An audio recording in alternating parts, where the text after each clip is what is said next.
Saya ayahmu. Kalimat ini terngiang di telinga Yi Yi, pikirannya langsung kosong. Dalam linglung, ia bahkan seolah lupa di mana ia berada. Dia menatap Qin Yun yang berdiri tepat di depannya. Tidak perlu meragukanku. Qin Yun menatap putrinya sambil berhenti menyembunyikan auranya.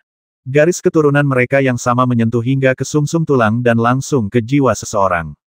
Gema dan rasa kekeluargaan itu, keterikatan yang tak terkendali. Sensasi garis keturunan Yi Yi menatap Qin Yun seketika, air mata mengalir di pipinya.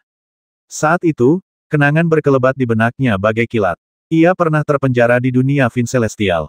Saat itu, ia baru berusia 2 atau 3 tahun dan hampir tidak tahu apa-apa. Di dunia Skywolf, ia tidak memiliki orang tua atau dukungan. Di usia 5 atau 6 tahun, ia bagaikan bulu liar yang hidup dengan keras kepala. Sebagai manusia biasa, ia ditempatkan dalam kompetisi para murid yang kejam. Dia menatap Qin Yun yang berdiri tepat di depannya. Dia telah memikirkan hal itu berkali-kali di masa lalu. Apakah orang tuanya meninggalkannya? Apakah orang tuanya dibasmi oleh makhluk halus? Atau apakah orang tuanya masih susah payah mencarinya? Namun, ketika ia yakin bahwa senior Qin adalah ayah yang ia impikan untuk ditemuinya, ia merasa gembira dan bahagia. Selama setengah tahun terakhir berinteraksi, senior Qin adalah seorang senior yang ramah dan selalu memperlakukannya dengan sangat baik. Ia bahkan membayangkan betapa hebatnya jika senior Qin adalah ayahnya. Namun, ia selalu langsung menepis pikiran itu sebagai khayalan belaka, khayalan belaka. Tapi sekarang, itu telah berubah menjadi kenyataan. Ayah. Yi Yi menghambur ke pelukan Qin Yun dan memeluknya erat-erat. Qin Yun juga bisa merasakan bajunya basah oleh air mata putrinya. Qin Yun mengulurkan tangannya dan memeluk putrinya erat-erat. Pengakuan Qin Yun terhadap Yi Yi sebagai putrinya, membuat sekumpulan murid yang namanya tercantum di sana menyaksikannya dengan takjub. Orang misterius ini adalah ayahnya. Bukankah dikatakan bahwa adik junior Yi Yi tidak memiliki orang tua, dia bahkan dibawa kembali oleh guru dari dunia Fin Celestial di usia yang sangat muda. Dari mana ayah ini berasal? Mereka sudah saling mengakui. Itu pasti benar. Tapi ayahnya ini bodoh. Dia benar-benar ikut campur dalam kompetisi murid-murid. Betapa benarnya darah mengalir deras. Dia bahkan berani menentang perintah guru. Para murid yang mengaku bernama sama ini terlibat dalam diskusi yang ramai dan tetap tenang. Di dunia Serigala Langit, supremasi berjubah kuning menikmati status tertinggi. Aturan yang ia tetapkan bukanlah sesuatu yang berani ditentang oleh jenderal tempur atau pengawalnya. Siapapun dia akan dikutuk karena menentang perintah guru. Wu Lifeng mencibir sementara murid-murid lain yang namanya tertera mengangguk. Istana Gajah Harta Karun. Di sebuah aula, proyeksi yang menunjukkan 300 lebih murid yang hanya namanya saja melayang di udara. Sekelompok petani mengawasi mereka setiap saat. Gadis naga ini, Yi Yi sudah mati. Wu Lifeng dan rombongannya berjumlah 16 orang. Gadis naga Yi Yi bahkan tidak punya sedikit pun harapan. Para petani masih terlibat dalam diskusi mereka.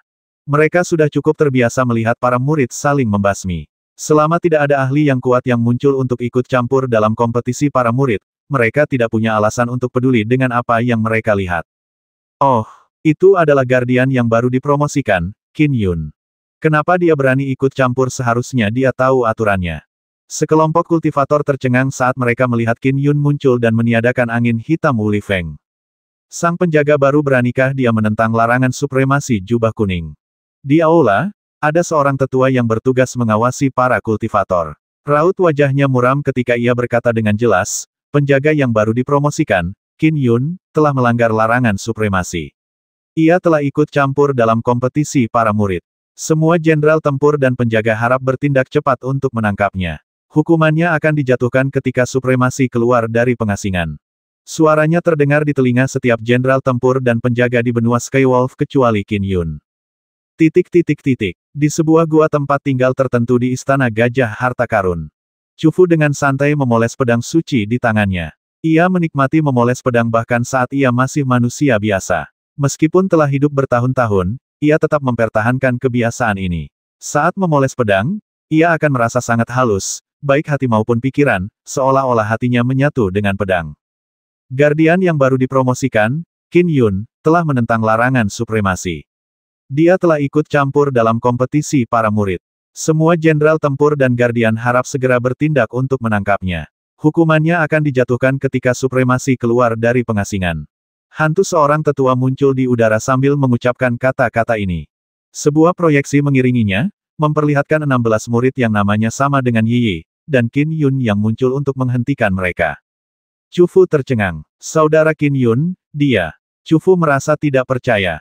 Suara mendesing. Suara mendesing. Dua sosok turun ke dalam gua. Mereka adalah Jenderal Tempur, Menggu dan Li Su. Chu Fu, ada apa, tanya Menggu cemas. Meskipun Li Su buta, ia masih bisa merasakan segala sesuatu di sekitarnya dengan jelas. Mana aku tahu kenapa saudara Qin Yun begitu bodoh sampai ikut campur dalam kompetisi murid. Chu Fu buru-buru mengeluarkan token transmisi dan bertanya, Saudara Fugao, apa yang terjadi? Saudara Chu Fu, kami baru saja mengetahui bahwa pelindung Qin Yun kemungkinan besar adalah ayah dari gadis naga Yi. Tentu saja dia bertindak ketika dia hendak dibasmi, jawab tetua itu. Namun, apapun situasinya, pembangkangan terhadap perintah supremasi mengharuskan kami untuk menegakkan aturannya. Dia harus ditangkap terlebih dahulu. Qin Yun adalah ayah gadis naga itu. Chu Fu terkejut. Bukankah Yi itu yatim piatu? Bukankah dia dibawa kembali oleh kakak dari dunia Vin Celestial yang jauh? Menggu juga bingung. Mungkin dia datang dari dunia yang jauh untuk mencari putrinya sebelum akhirnya tiba di dunia Serigala Langit. Li Su, si pria buta yang tampan, mendesah pelan. Dia orang yang cukup sentimental, tapi sayang sekali. Ayo pergi, cepat, desak Chu Fu. Wus, wus, wus. Ketiganya berubah menjadi aliran cahaya saat mereka terbang keluar dari istana Gajah Harta Karun. Seluruh benua Serigala Langit dijaga agar tetap tak tertembus. Bahkan kekosongan di sekitarnya pun tertutup rapat. Tidak ada cara untuk melakukan transfer kekosongan. Chu Fu dan rekan-rekannya juga harus terbang. Hanya supremasi berjubah kuning yang mampu melakukan transfer kekosongan di benua Serigala Langit. Chu Fu, Qin Yun itu bawahanmu, kan begini caramu mengatur anak buahmu? Berani-beraninya dia ikut campur dalam kompetisi murid. Beberapa aliran cahaya terbang dari kejauhan. Memimpin mereka adalah seorang pria berwajah dingin bersirah hitam. Ia memegang trisula di tangannya dan tampak garang. Wuli Jiuzhou, apa kau punya nyali untuk ikut campur dalam urusan kami? Ejek Menggu. Kompetisi murid yang diselenggarakan oleh saudara tidak bisa ditantang. Karena salah satu dari kalian yang membuat masalah, mari kita lihat bagaimana kalian menjelaskan masalah ini kepada saudara. Wuli Jiuzhou mencibir. Chu Fu, aku sarankan kau putuskan hubungan dengan Qin Yun itu. Kau tahu sifat kakak, kata seorang wanita cantik di samping Wuli Jiuzhou sambil tersenyum. Sayang, percuma saja memperingatkan mereka. Mereka tidak akan mengindahkannya, kata Wuli Jiuzhou. Huhuhu. Kedua faksi dengan cepat terpecah tetapi mereka semua menuju tujuan bersama. Peristiwa ini mengejutkan banyak jenderal tempur dan penjaga. Seorang guardian yang baru dipromosikan berani menentang larangan supremasi. Dia ikut campur dalam kompetisi para murid. Wus, wus, wus. Para jenderal tempur dan penjaga terbang keluar dari istana Gajah Harta Karun atau dari tempat persembunyian mereka di benua Serigala Langit dan menuju ke langit. Saudara Tongsu, banyak jenderal tempur dan penjaga sedang bergegas. Tidakkah kau akan melihat? Hanya seorang penjaga yang baru dipromosikan. Aku belum pernah mendengar tentangnya sebelumnya. Sekelompok jenderal tempur sudah bergegas ke sana untuk menangkapnya, dan dia hanyalah seorang penjaga biasa.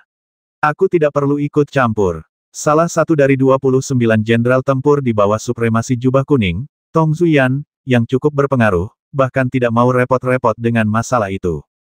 Yi segera melepaskan diri dari Qin Yun dan berkata, Ayah, cepat pergi.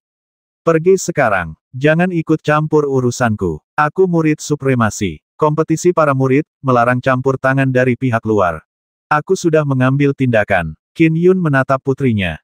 Wajah Yi menjadi pucat. Itu benar. Dengan menyelamatkannya, Qin Yun sudah mengambil tindakan.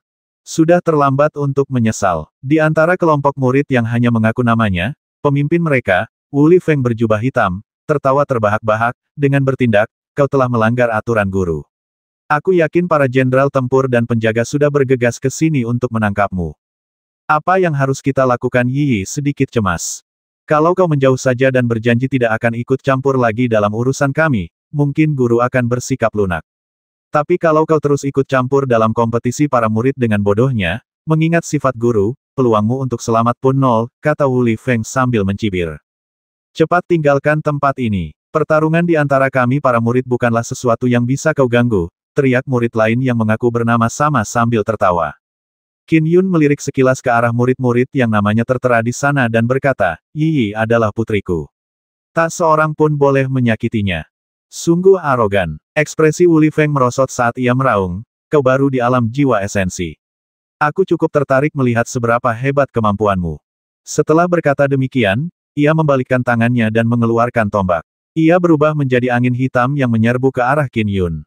Wu Lifeng cukup percaya diri. Qin Yun tampak sangat kesal saat dia menjentikkan lengan bajunya. Ledakan. Pedang Qi yang mengerikan menyerbu Wu Lifeng bagaikan hembusan angin kencang. Wu Lifeng hanya merasakan kekuatan mengerikan yang menekannya saat ia berusaha sekuat tenaga mengayunkan tombaknya untuk menusuk ke depan. Namun, dengan suara ledakan pelan, ia tersambar gelombang Qi pedang dan terpental mundur, darah menyembur dari mulutnya. Murid-murid lain yang hanya namanya saja tidak dapat menahan diri untuk tidak ternganga. Dia berhasil mengalahkan kakak senior Wu Li begitu telak hanya dengan jentikan lengan bajunya. Kesenjangan ini terlalu besar. Apakah dia benar-benar berada di alam jiwa esensi? Ayah adik Yi terlalu kuat. Kekuatannya sama sekali bukan sesuatu yang bisa ditandingi oleh Dewa Langit atau Ibel Langit biasa. Murid-murid lain yang hanya mengaku tak berani maju setelah melihat Wu Lifeng menderita kekalahan seperti itu. Pada saat itu, Qin Yun menatap ke kejauhan. Ledakan, ledakan, ledakan, ledakan. Aliran cahaya turun satu demi satu. Di antara mereka terdapat jenderal tempur yang memiliki hubungan lebih baik dengan Qin Yun, seperti Chu Fu, Meng Gu, dan Li Su. Ada juga beberapa yang belum pernah ia temui sebelumnya. Total ada 9 jenderal tempur yang bergegas dari Istana Gajah Harta Karun bersama-sama. Wu Li Jiushou dan wanita cantik itu telah melihat serangan Wu Lifeng yang gagal. Mata mereka dipenuhi amarah. Qin Yun, kau hanya seorang penjaga biasa. Beraninya kau. Wu Li Jiushou mengangkat trisulanya sambil berteriak dingin. Kekuatan 9 jenderal tempur tentu saja merupakan hal yang menakutkan untuk dihadapi. Wu Lifeng, kakak senior An, dan murid-murid lain yang bernama sama segera terbang di belakang rombongan jenderal tempur. Di antara para jenderal tempur, Wu Li Jiushou yang berwajah dingin, berpakaian baju zirah hitam dan memegang trisula di tangannya, dan Tuan Tanah Chu Fu, yang menyandang pedang di punggungnya, berdiri sedikit di garis depan. Itu dia Wu Li Jiushou, pikir Qin Yun. Menurut apa yang dikatakan saudara Chu Fu kepadaku, 29 jenderal tempur terbagi menjadi 3 faksi utama. Ketiga faksi tersebut dipimpin oleh saudara Chu Fu, Wu Li Jiushou, dan Tong Zuyan. Wu Li Jiushou dan saudara Chu Fu telah mengikuti supremasi jubah kuning sejak mereka bersama-sama berada di pengadilan surgawi. Adapun Tong Zuyan, ia memiliki ikatan darah dengan supremasi jubah kuning yang sudah ada sejak era pengadilan surgawi kuno. Kedudukannya luar biasa, tetapi Tong Zuyan tidak berusaha keras untuk berteman dengan jenderal tempur lainnya. Fraksinya hanya memiliki 3 jenderal tempur, semuanya teman lama dari era pengadilan surgawi kuno. Banyak pikiran terlintas di benak Qin Yun saat ia merenungkan situasi di depannya. Setelah Wu Li Jiushou memarahi Qin Yun dengan dingin, ia menoleh ke arah Chu Fu dan berkata dengan nada mengejek, Chu Fu, Qin Yun ini adalah pendekar pedang dari rumah pedang pencari Daomu. Kau tidak akan mencoba menghentikanku jika aku menangkapnya, kan? Chu Fu menghela napas pelan sambil menatap Qin Yun dalam-dalam sebelum berkata, Qin Yun telah menentang larangan supremasi. Dia pantas mendapatkan balasannya. Namun, hukumannya harus ditunda sampai supremasi keluar dari pengasingan. Supremasi yang akan memutuskan. Bagus sekali. Dia pantas mendapatkan balasannya. Baru kemudian Wu Li Jiushou melirik Qin Yun dengan dingin dan berteriak, penjaga Qin Yun, kalau kau tahu lebih baik, menyerahlah dan tunduklah tanpa perlawanan. Ayah, Yi, yang berdiri di belakang Qin Yun menjadi cemas. Ia menyadari ayahnya telah menjadi penjaga baru dunia Skywolf. Namun, melawan para jenderal tempur yang berkumpul dan kekuasaan absolut supremasi, itu tak berarti apa-apa. Tunduk dan menyerah, kata Chu Fu sambil mendesah. Perlawanan itu sia-sia. Saudara Chu Fu, jika saya tunduk dan menyerah, apa yang akan terjadi pada putri saya, tanya Qin Yun. Chu Fu terdiam. Wu Li Jiushou mencibir dan berkata, kau tak bisa ikut campur dalam kompetisi para murid, begitu pula kami. Setelah kau tertangkap, semuanya akan berjalan seperti semula, tanpa hambatan. Mereka akan melanjutkan pertempuran mereka dan hidup mereka akan ditentukan oleh takdir. Ditentukan oleh takdir, bukankah itu sama saja dengan membiarkan putriku mati? Tatapan Qin Yun menyapu 9 jenderal tempur. Aku, Qin Yun, datang dari dunia asalku ke dunia serigala langit untuk menemukan putriku yang telah lama hilang. Sekarang setelah aku menemukannya, aku pasti akan melindunginya dengan segenap kekuatanku. Yi Yi menatap ayahnya yang berdiri di depannya. Ini ayahnya. Demi dia rela menghadapi apapun. Ayah, kata Yi Yi, ini aturan yang ditetapkan oleh guru. Ayah, abaikan aku. Qin Yun menoleh ke arah putrinya. Jangan khawatir, aku akan membawamu kembali ke dunia asal kita. Ibumu masih menunggumu di sana. Ibuku. Yi Yi terkejut. Hahaha, menyentuh sekali. Wuli Jiuzhou tertawa terbahak-bahak. Memangnya seorang guardian biasa sepertimu bisa menolak, lucu sekali. Karena dia keras kepala, ayo kita kalahkan dia dulu. Wanita cantik di sampingnya mengulurkan tangannya. Hua, sebuah telapak tangan berwarna biru raksasa muncul di udara dan mencengkeram Qin Yun. Tangan berwarna biru langit itu memiliki banyak garis telapak tangan, memberikannya kekuatan yang mengagumkan. Maaf merepotkanmu, istriku, kata Wuli Jiuzhou sambil tersenyum tipis. Chufu dan rekan-rekannya menyaksikan, dengan mengguyang paling cemas. Ia tak kuasa menahan diri untuk menatap Chufu dan mengirimkan transmisi suara. Chufu, apa kita benar-benar tidak akan melakukan apa-apa? Sabarlah, tegur Chufu melalui transmisi suara. Qin Yun melanggar larangan. Tak seorang pun bisa menyelamatkannya sekarang. Api samar muncul di mata Menggu tetapi dia hanya bisa bertahan seperti yang dikatakan Chufu. Sekelompok murid yang namanya tertera di sana menonton dengan penuh semangat. Sangat jarang melihat jenderal tempur menggunakan kemampuan mereka melawan seorang penjaga. Wu Lifeng berbagi transmisi suara dengan yang lain, tentu saja akan mudah untuk menangkap seorang penjaga yang baru dipromosikan dengan tangan penangkap langit milik patriarku. Pergi. Melawan tangan raksasa berwarna biru langit itu, Qin Yun melambaikan tangannya dan mengirimkan gumpalan hujan berkabut yang berterbangan dari ujung jarinya. Setelah melesat, kilatan pedang hujan berkabut meluas menjadi kilatan pedang mengerikan selebar 1000 kaki. Kekuatannya membuat siapapun bergidik ketakutan. Kilatan pedang itu membawa kekuatan yang dapat menghancurkan dunia. Kilatan itu membelah dengan dahsyat tangan raksasa berwarna biru langit itu. Gemuruh. Dengan suara dentuman keras, tangan berwarna biru itu hancur seketika. Ekspresi wanita cantik itu berubah ketika beberapa sisik muncul di wajahnya. Ia berteriak, kau memang punya beberapa trik. Cobalah terima serangan dari harta dharmaku. Ia melambaikan tangannya, dan selendang kuning pucat yang menutupi tubuhnya terlontar. Apa yang tampak seperti selembar kain biasa dengan cepat membesar dan memanjang. Seketika, potongan-potongan kain panjang saling bertautan. Ada sulaman wanita-wanita cantik di kain itu, dan mereka tampak bergerak seolah menari. Potongan-potongan kain panjang itu dengan cepat berputar ke arah Qin Yun. Ada juga potongan-potongan kain yang mencoba menjebak pedang hujan berkabut milik Qin Yun. Bam! Saat pedang hujan berkabut bertabrakan dengan kain di langit, sepotong kain terkoyak namun lebih banyak lagi potongan kain yang berputar-putar. Sifatnya tak berujung. Aku hampir tak mampu merobek segenggam kain, tetapi masih ada lebih banyak lagi yang menimpaku. Begitu aku dikepung oleh mereka, aku akan kalah. Pikiran Qin Yun tergerak. Kembang api. Kembang api pedang mimpi. Dengan semakin kuatnya ranah Qin Yun, pedang mimpi miliknya telah mengalami perombakan total.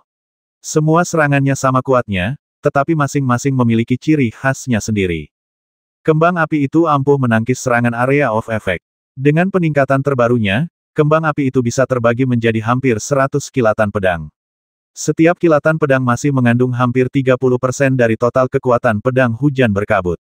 Ledakan, ledakan, ledakan, ledakan. Di udara, pedang hujan berkabut langsung mewujud sebagai puluhan kilatan pedang yang menyilaukan bagaikan kembang api yang amat cemerlang. Suara ledakan terdengar tanpa henti. Di bawah kilatan pedang yang menyilaukan, banyak helai kain meledak, membersihkan langit dari dominasinya. Wanita cantik yang mengendalikan harta dharma itu memucat wajahnya. Saat ia menerima serangan balik dari kekuatan dharmanya, darah merembes keluar dari sudut mulutnya. Hanya selembar kain yang tersisa di udara, sehingga kain itu dengan cepat terbang kembali ke tubuhnya. Wanita cantik itu kini memasang ekspresi jahat. Adapun pedang hujan berkabut, pedang itu melesat membentuk lintasan melengkung dan terbang kembali ke sisi Qin Yun. Istriku, Wuli Jiuzhou segera membantu wanita cantik itu berdiri. Pedang terbang Qin Yun ini bisa membelah menjadi puluhan kilatan pedang. Setiap kilatan pedang memiliki kekuatan ibel langit dari cakrawala keempat, kata wanita itu melalui transmisi suara. Kekuatan sejatinya cukup untuk menandingi jenderal tempur. Aku tidak bisa mengalahkannya. Di antara sedikit dari kita di sini, hanya kau yang mungkin memiliki kekuatan absolut yang dibutuhkan untuk mengalahkannya. Baiklah, Wuli Jiushou mengangguk sedikit. Agar dia menjadi pemimpin salah satu dari 3 faksi di bawah supremasi jubah kuning, dia secara alami memiliki kekuatan yang luar biasa. Masing-masing dari ketiga faksi tersebut memiliki pemimpinnya masing-masing. Chufu sangat dihormati karena karakternya, tetapi dalam hal kekuatan, ia setara dengan Menggu. Ia hanya berada di peringkat 5 besar di antara 29 jenderal tempur. Adapun Wuli Jiushou, dia sangat kuat. Dia bisa menduduki peringkat pertama atau kedua di antara 29 jenderal tempur. Gabungan kekuatan Chufu dan Menggu hanya mampu menandingi Wuli Jiushou. Indah sekali. Menggu dan si buta tampan itu saling berpandangan dengan ekspresi terkejut. Chufu menatap Qin Yun dengan heran. Yunse benar-benar menderita di tangan Qin Yun. Chufu, saudara Qin Yun ini benar-benar kuat. Meskipun dia hanya di alam jiwa esensi, dia bisa menandingi Dewa Langit kelima atau keenam, kata Menggu melalui transmisi suara. Ngomong-ngomong, aku ingat pertama kali bertemu dengannya, dia hanya manusia biasa, kan? Ya, dia hanya manusia biasa saat itu, tapi sekarang dia berada di alam jiwa esensi. Secara logika, dengan alamnya, dia seharusnya sudah lama menjadi Dewa Langit. Chufu juga mengangguk. Namun, perlawanan lebih lanjut tidak ada gunanya. Kekuatan Wuli Jiushou sekarang melebihi Yunse. Ya, Menggu terdiam. Di tempat lain, Wuli Jiushou bertukar beberapa kata dengan wanita cantik itu sebelum melangkah maju dengan ekspresi dingin. Ia memelototi Qin Yun. Kau cukup kuat, untuk menjadi seorang penjaga saja kau membutuhkan perhatian pribadiku. Hati-hati. Qin Yun berubah serius saat dia tidak bisa menahan diri untuk tidak tertarik pada Trisula di tangan Wuli Jiushou. Trisula Awan Ibel. Menurut informasi yang diberikan saudara Chufu kepadaku, itu adalah harta karun Numinous tingkat tertinggi, pikir Qin Yun. Harta karun Numinous biasa diklasifikasikan sebagai kelas inferior, kelas menengah, atau kelas superior. Harta karun kelas inferior dianggap cukup umum di 3 alam, tetapi harta karun Numinous kelas tertinggi sangat langka di seluruh penjuru 3 alam. Alasannya adalah, harta karun ini merupakan pencapaian terbesar dalam semua penyempurnaan artefak. Sedangkan harta karun Numinous Conate kelas yang lebih tinggi, mereka hanya lahir dari kekacauan. Demikian pula, harta karun Numinous Merit harus diperoleh dengan menyuntikkan sejumlah besar merit ke dalamnya. Oleh karena itu, harta Dharma yang dapat dimurnikan hanya melalui keterampilan telah mencapai batasnya pada tingkat tertinggi. Bahkan bagi Dewa Emas dan Buddha, sangat sulit untuk memurnikan harta karun Numinous tingkat tertinggi. Banyak harta karun Numinous tingkat tertinggi di 3 alam diciptakan oleh leluhur Dao atau leluhur Buddha. Harta karun Numinous tingkat tertinggi hanya ditemukan secara kebetulan. Menggunakan lusinan harta karun Numinous tingkat superior untuk ditukar dengan satu harta karun Numinous tingkat tertinggi adalah omong kosong. Hanya karena supremasi jubah kuning memiliki harta karun yang sama sekali tidak kalah dengan Dewa Emas atau Buddha, ia dapat menganugerahkan harta karun Numinous tingkat tertinggi kepada Wuli Jiushou. Bagaimanapun, Wuli Jiushou adalah salah satu jenderal tempur terbaiknya. Banyak jenderal tempur setianya telah dianugerahi harta karun Numinous tingkat tertinggi.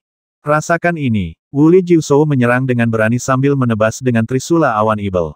Ledakan. Dunia itu sendiri mengeluarkan dengungan samar saat Trisula Awan Ibel membelah, seakan-akan senjata itu membawa seluruh kekuatan di dunia. Mereka dikutuk. Wuli Jiushou telah menyerang. Dia tidak akan mampu bertahan lagi. Para jenderal tempur, termasuk Chufu, tidak meragukan nasib Qin Yun. Yi tidak dapat menahan rasa ngeri atas serangan itu. Qin Yun sangat serius. Selama setengah tahun terakhir sejak ia mengalami terobosan dalam dao pedangnya, ia sering bermeditasi tentang seni pedang Star-Lord Covetous Wolf. Seni pedang itu sangat bermanfaat baginya. Ia tidak terancam sama sekali saat berhadapan dengan Yunse, tetapi serangan awal Wuli Jiushou sudah cukup membuatnya merasa tertekan. Hancurkan. Qin Yun menyalurkan kekuatan dharmanya ke dalam pedang hujan berkabut miliknya. Pedang hujan berkabut melesat di langit bagaikan kilatan pedang yang membentang sejauh 1000 kaki. Pedang itu menebas Trisula Awan Ibel dengan cara yang sama dahsyatnya seperti pangu mengayunkan kapaknya untuk memisahkan langit dari bumi. Bam! Suara yang dalam dan tumpul bergemuruh saat kedua senjata itu bertabrakan. Kekuatan serangan pedang hujan berkabut tampaknya telah dilahap oleh Trisula Awan Ibel. Trisula itu sempat berhenti sejenak, dan itu cukup membuat Wuli Jiushou sedikit terkejut. Namun, tubuhnya masih dengan cepat menyerang Qin Yun secara bertahap. Seperti yang diharapkan dari harta karun Numinous tingkat tertinggi. Sekalipun Wuli Jiushou hanya bisa mengeluarkan sebagian kecil dari kekuatan harta karun Numinous tingkat tertinggi ini, tetap saja sangat mengerikan. Aku harus menghindarinya. Dengan pikiran Qin Yun, pedang hujan berkabut langsung melesat begitu cepat hingga menghasilkan banyak bayangan. Lintasannya berubah tak terduga saat mengepung Wu Li Jiuzhou dan melancarkan rentetan serangan tanpa henti. Ini tak lain adalah Waning Waxing Moons milik pedang tujuh pembasmi. Waning Waxing Moons adalah tentang perubahan aneh dan tak terduga. Seketika, puluhan bayangan pedang menyerang Wu Li Jiuzhou dari berbagai arah. Klang, klang, klang. Wu Li Jiuzhou mengacungkan trisula awan ibelnya sambil mengaduk angin dan awan. Ia menduduki peringkat pertama atau kedua di antara 29 jenderal tempur karena suatu alasan. Ia sangat ahli dalam pertarungan jarak dekat, tetapi juga memiliki pertahanan yang tak tertembus. Qin Yun juga bisa merasakan pedang hujan berkabut seolah-olah jatuh ke pusaran air saat mendekat. Namun, pedang hujan berkabut mundur saat bersendewa, sepenuhnya menunjukkan ketidakpastiannya. Pedang terbang yang luar biasa. Bagaimana dia bisa mengendalikan pedang dengan begitu cekatan? Apakah dia seorang dewa pedang? Wu Li Jiuzhou berspekulasi dalam hati. Satu-satunya dewa pedang di tiga alam yang dapat memadatkan jiwa esensi berasal dari garis keturunan dewa pedang agung-agung. Kelompok dewa pedang agung-agung itu tidak boleh diprovokasi. Jika satu terbasmi, sisanya akan membalas. Tapi jika dia benar-benar dari garis keturunan dewa pedang agung-agung, mengapa dia bersedia menjadi pelindung? Ya, kalau dia seorang penjaga, berarti dia bukan pedang abadi agung tertinggi. Dia pasti baru saja mendapatkan harta karun Numinous pedang yang kuat dan kebetulan pandai mengendalikannya. Wu Li Jiuzhou memikirkan hal ini ketika tiba-tiba pedang hujan berkabut menyerang dengan cara yang tak terduga hingga trisula awan ibel melancarkan tangkisan dahsyat yang membuatnya terpental mundur. Tanpa ragu, pedang itu melancarkan serangan baru. Jurus ke-6 pedang bagai mimpi pertemuan petir pertama. Bam! Pedang hujan berkabut dan trisula awan ibel beradu lagi. Namun kali ini, benturannya ringan. Bahkan tidak menimbulkan gelombang kejut. Namun, kekuatan yang terkumpul itu disalurkan langsung ke lengan Wu Li Jiuzhou melalui trisula awan ibel, dan masuk jauh ke dalam tubuhnya.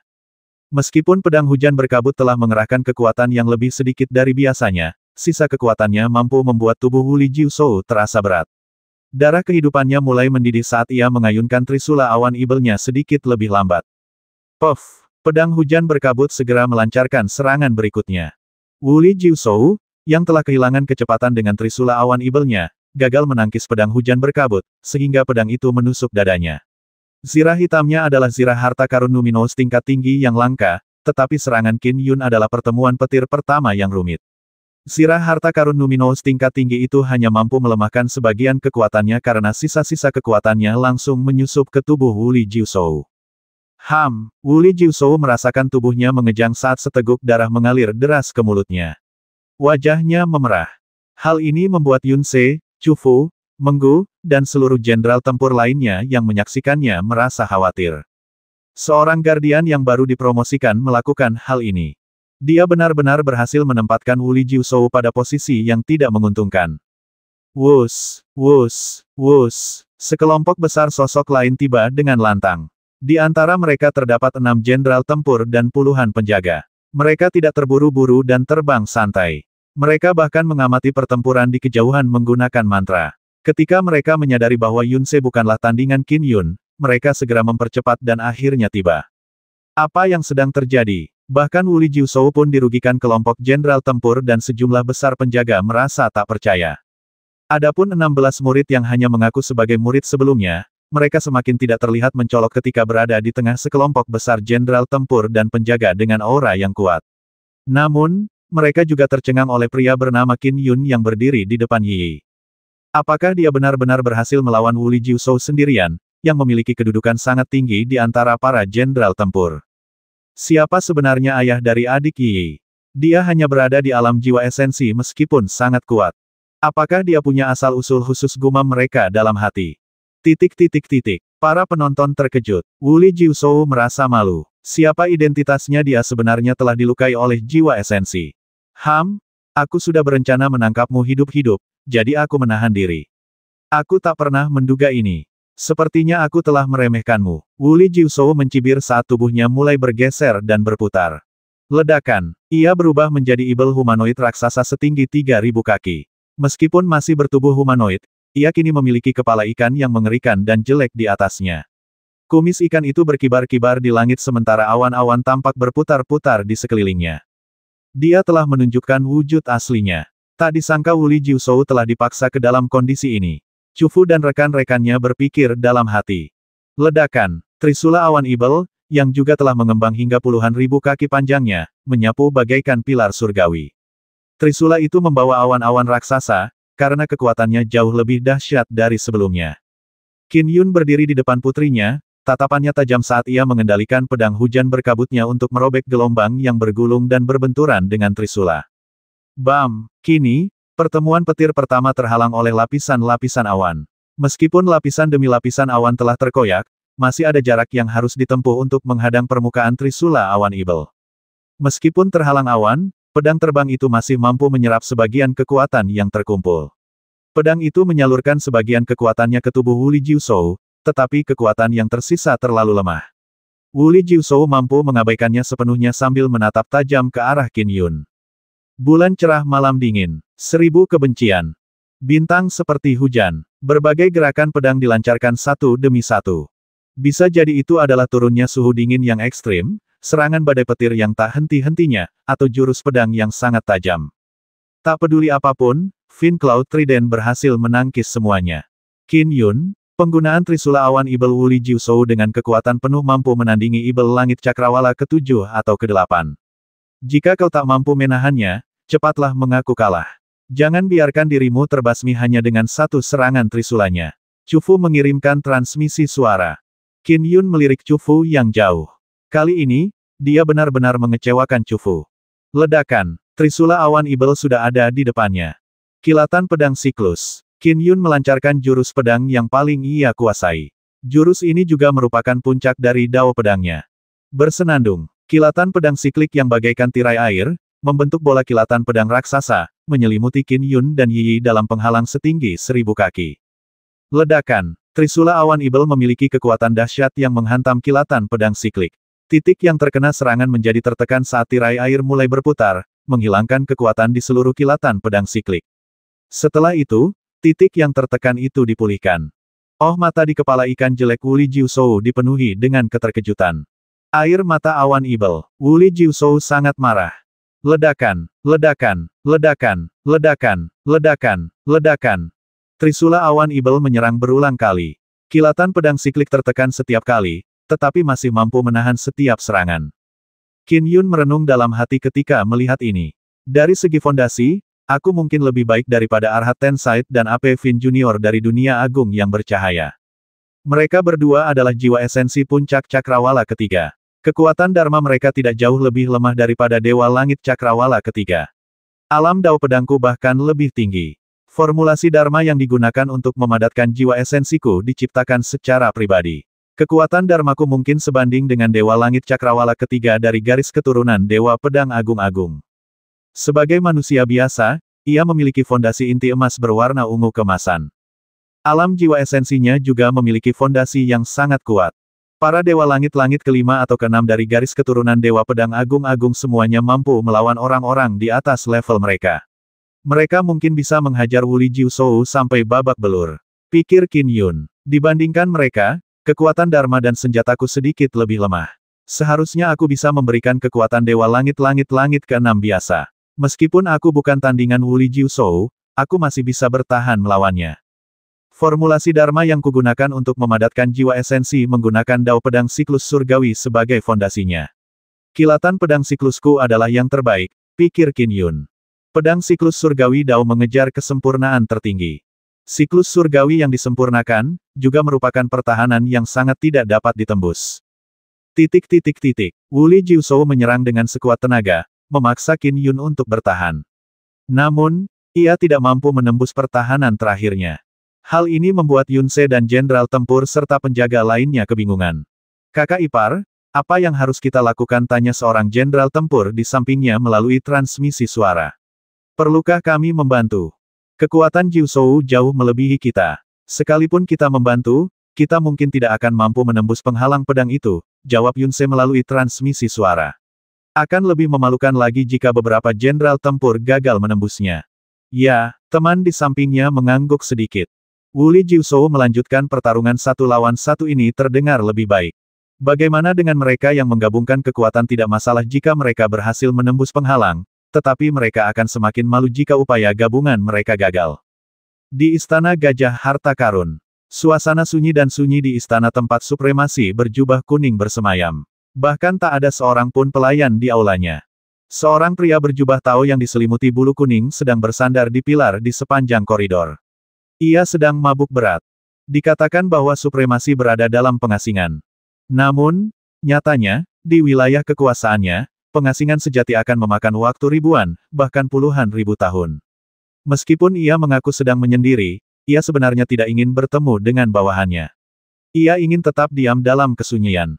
Dia mabuk karena bertahun-tahun minum terus-menerus. Pria itu melambaikan tangannya saat proyeksi muncul di sampingnya. Ayah! Dua anak kecil berlari mendekat sementara seorang wanita cantik memperhatikan sambil tersenyum dari samping. Saat itu, ia menggendong seorang anak di masing-masing tangannya sambil terkekeh. Senyumnya berseri-seri. Proyeksi itu menghilang. Pria itu menangis sambil tertawa, seolah-olah ia gila. Ia terus minum alkohol, begitu cerobohnya hingga pakaiannya bernoda. Oh, tiba-tiba ia menoleh, tatapan dinginnya menembus semua penghalang dan kekejauhan, melihat Wuli Jiuzhou dan rekan-rekannya berusaha menangkap Qin Yun. Mereka bahkan tak bisa mengalahkan seorang penjaga biasa. Pria berbulu kuning berjubah Tao itu melempar botol alkohol dan botol itu hancur berkeping-keping di tanah yang agak jauh. Dia lenyap begitu saja. Wuli Jiuzhou dengan marah mengacungkan trisula awan ibelnya, serangannya seakan mengguncang dunia. Namun, ia tak mampu berbuat apa-apa pada kilatan pedang siklik. Para jenderal tempur dan penjaga yang menonton di samping, serta para murid yang mengaku berada dalam dilema atau tercengang. Tak satu pun dari mereka tahu apa yang harus dilakukan. Tiba-tiba sesosok muncul tanpa suara. Ia mengenakan jubah Taois biasa, tubuhnya diselimuti bulu kuning. Jelas, ia adalah ibel dan tatapannya dingin. Wuli Jiuzhou terus-menerus memperhatikan sekelilingnya. Begitu melihat pendatang baru itu, ia langsung kembali ke wujud aslinya karena terkejut. Ia, bersama Yun Se, Chu Fu, Meng Gu, dan para jenderal tempur serta penjaga lainnya, membungkuk hormat. Keunggulan. Guru. Ke-16 murid yang namanya tertera di sana, termasuk kakak senior An, sangat hormat, bahkan tak berani bernapas. Tuan, Yi sedikit melambat. Dengan wajah pucat pasi, ia langsung membungkuk hormat. Ketika Qin Yun melihat pria berbulu kuning itu, ia bisa merasakan auranya yang sangat dingin dan menyeramkan. Aura itu terpancar dengan jelas, seolah ledakan setitik saja sudah cukup untuk menghancurkannya. Qin Yun segera menghilangkan kilatan pedang sikliknya dan membungkuk hormat. Supremasi. Kau Qin Yun, berani sekali kau datang ke dunia Skywolfku untuk misi penyelamatan. Pria berbulu kuning berjubah Tao berdiri di sana, tatapan dinginnya mengamati Qin Yun. Chu Fu, Meng Gu, Li Zu, dan rombongan khawatir pada Qin Yun tetapi tak seorang pun berani berbicara. Bahkan Wuli Jiuzhou, Yun Se, dan para jenderal tempur serta penjaga lainnya berdiri dengan patuh di samping. Sekelompok murid yang mengaku-ngaku menyaksikan dengan gugup. Guru, kata Yi dengan cemas. Qin Yun mengulurkan tangannya untuk menahan putrinya sambil membungkuk sedikit. Supremasi, sejujurnya, saat putriku lahir, dia diculik oleh makhluk-makhluk gaib. Istriku telah menjalani tahun-tahun ini dengan berlinang air mata setiap hari. Sekitar setahun yang lalu, aku mengetahui bahwa putriku berada di dunia serigala langit dan datang jauh-jauh ke sini. Aku berjuang untuk mendapatkan status pelindung dan datang untuk menemui putriku. Setelah mengetahui aturan ketatmu, aku terus-menerus menahan diri. Aku bahkan tidak mengungkapkan identitasku kepada putriku sendiri. Tetapi jika aku tidak bertindak sekarang, putriku pasti sudah terbasmi. Dalam kecemasanku, aku bertindak. Kakak, kata Chu Fu melalui transmisi suara. Qin Yun sudah menjadi anggota rumah pedang pencari Daoku. Dia benar-benar bersedia menjadi pelindung. Dia hanya bertindak karena mengkhawatirkan putrinya. Supremasi berjubah kuning mengarahkan tatapan dinginnya ke arah Chu Fu. Chu Fu segera menundukkan kepalanya dan tidak berani mengatakan sepatah kata pun. Saudaraku, Qin Yun benar-benar tangguh. Kekuatan yang ia hasilkan di ranah jiwa esensi mungkin setara dengan seorang dewa langit di cakrawala ke-6. Serangan putus asa Wuli Jiuzhou sama sekali tidak berguna baginya. Meng Gu berteriak keras. Sudut mata Wuli Jiuzhou menegang saat ia memelototi Meng Gu. Diam, kata supremasi berjubah kuning sambil mengerutkan kening.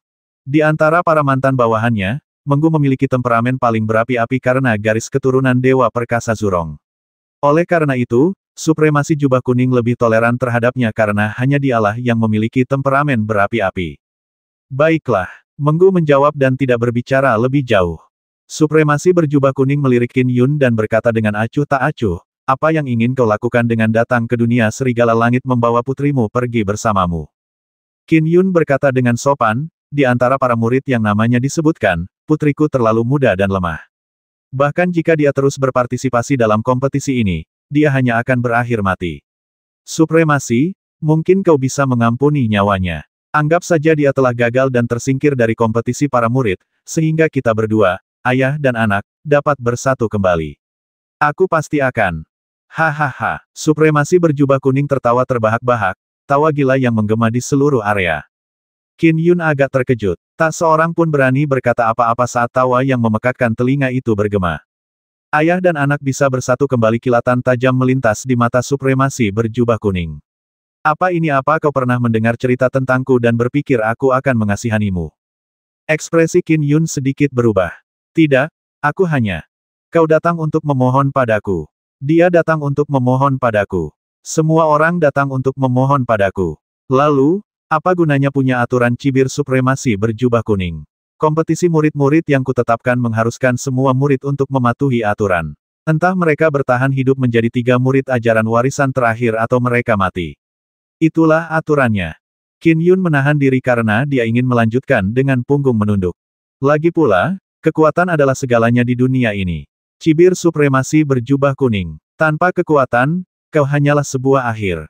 Semanis apapun kata-katamu, itu hanyalah kentut. Supremasi. Qin Yun membalikkan tangannya dan mengeluarkan sebuah token. Ini adalah kenang-kenangan dari teman baikku, Daoist Divine Firmament. Dia juga berkultivasi di Istana Tur Hijau dan merupakan murid Dao Ancestor. Supremasi, kau bisa menghubunginya melalui token ini. Setelah berkata demikian, ia melemparkan kenang-kenangan itu kepada supremasi. Murid leluhur Dao, Chu Fu, Wuli Jiushou, Yun Se, dan semua jenderal tempur dan penjaga lainnya, termasuk para murid yang bernama, menatap Qin Yun dengan takjub. Bagaimanapun, dia memiliki dukungan yang cukup besar. Supremasi berjubah kuning melirik kenang-kenangan itu setelah meraihnya. Terdengar suara retakan saat ia menghancurkannya hingga menjadi debu. Kemudian ia membuka telapak tangannya untuk membiarkan debu menyelinap melalui celah-celah jarinya. Warna di wajah Qin Yun memudar. Istana Tur Hijau punya puluhan ribu murid. Aku mungkin akan memperhitungkan kenangan dari kakak senior Wu Sheng dan yang lainnya, orang-orang yang kukasihi, ejek supremasi berjubah kuning. Tapi kau ingin aku melanggar aturanku hanya karena kenangan dari seorang adik kelas yang bahkan belum pernah kutemui. Baiklah, aku sedang tidak ingin melanjutkan omong kosong ini. Supremasi berjubah kuning mencibir. Bicaralah.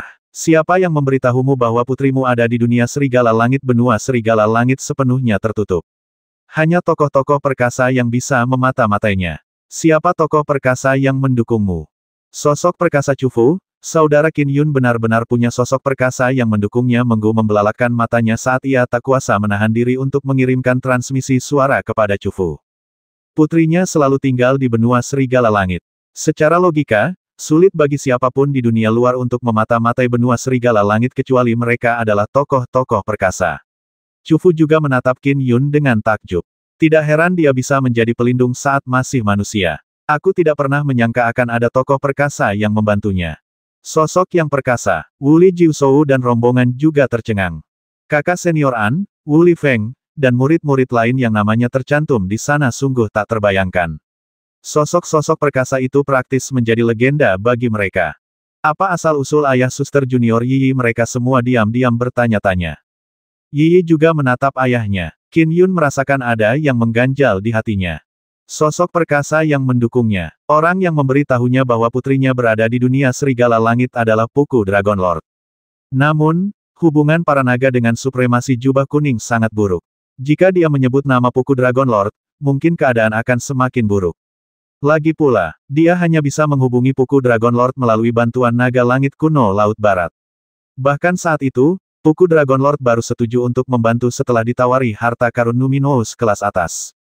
Dia tidak benar-benar memiliki hubungan mendalam dengan Puku Dragon Lord. Bicaralah, siapakah sosok perkasa yang mendukungmu? Supremasi berjubah kuning mengerutkan kening.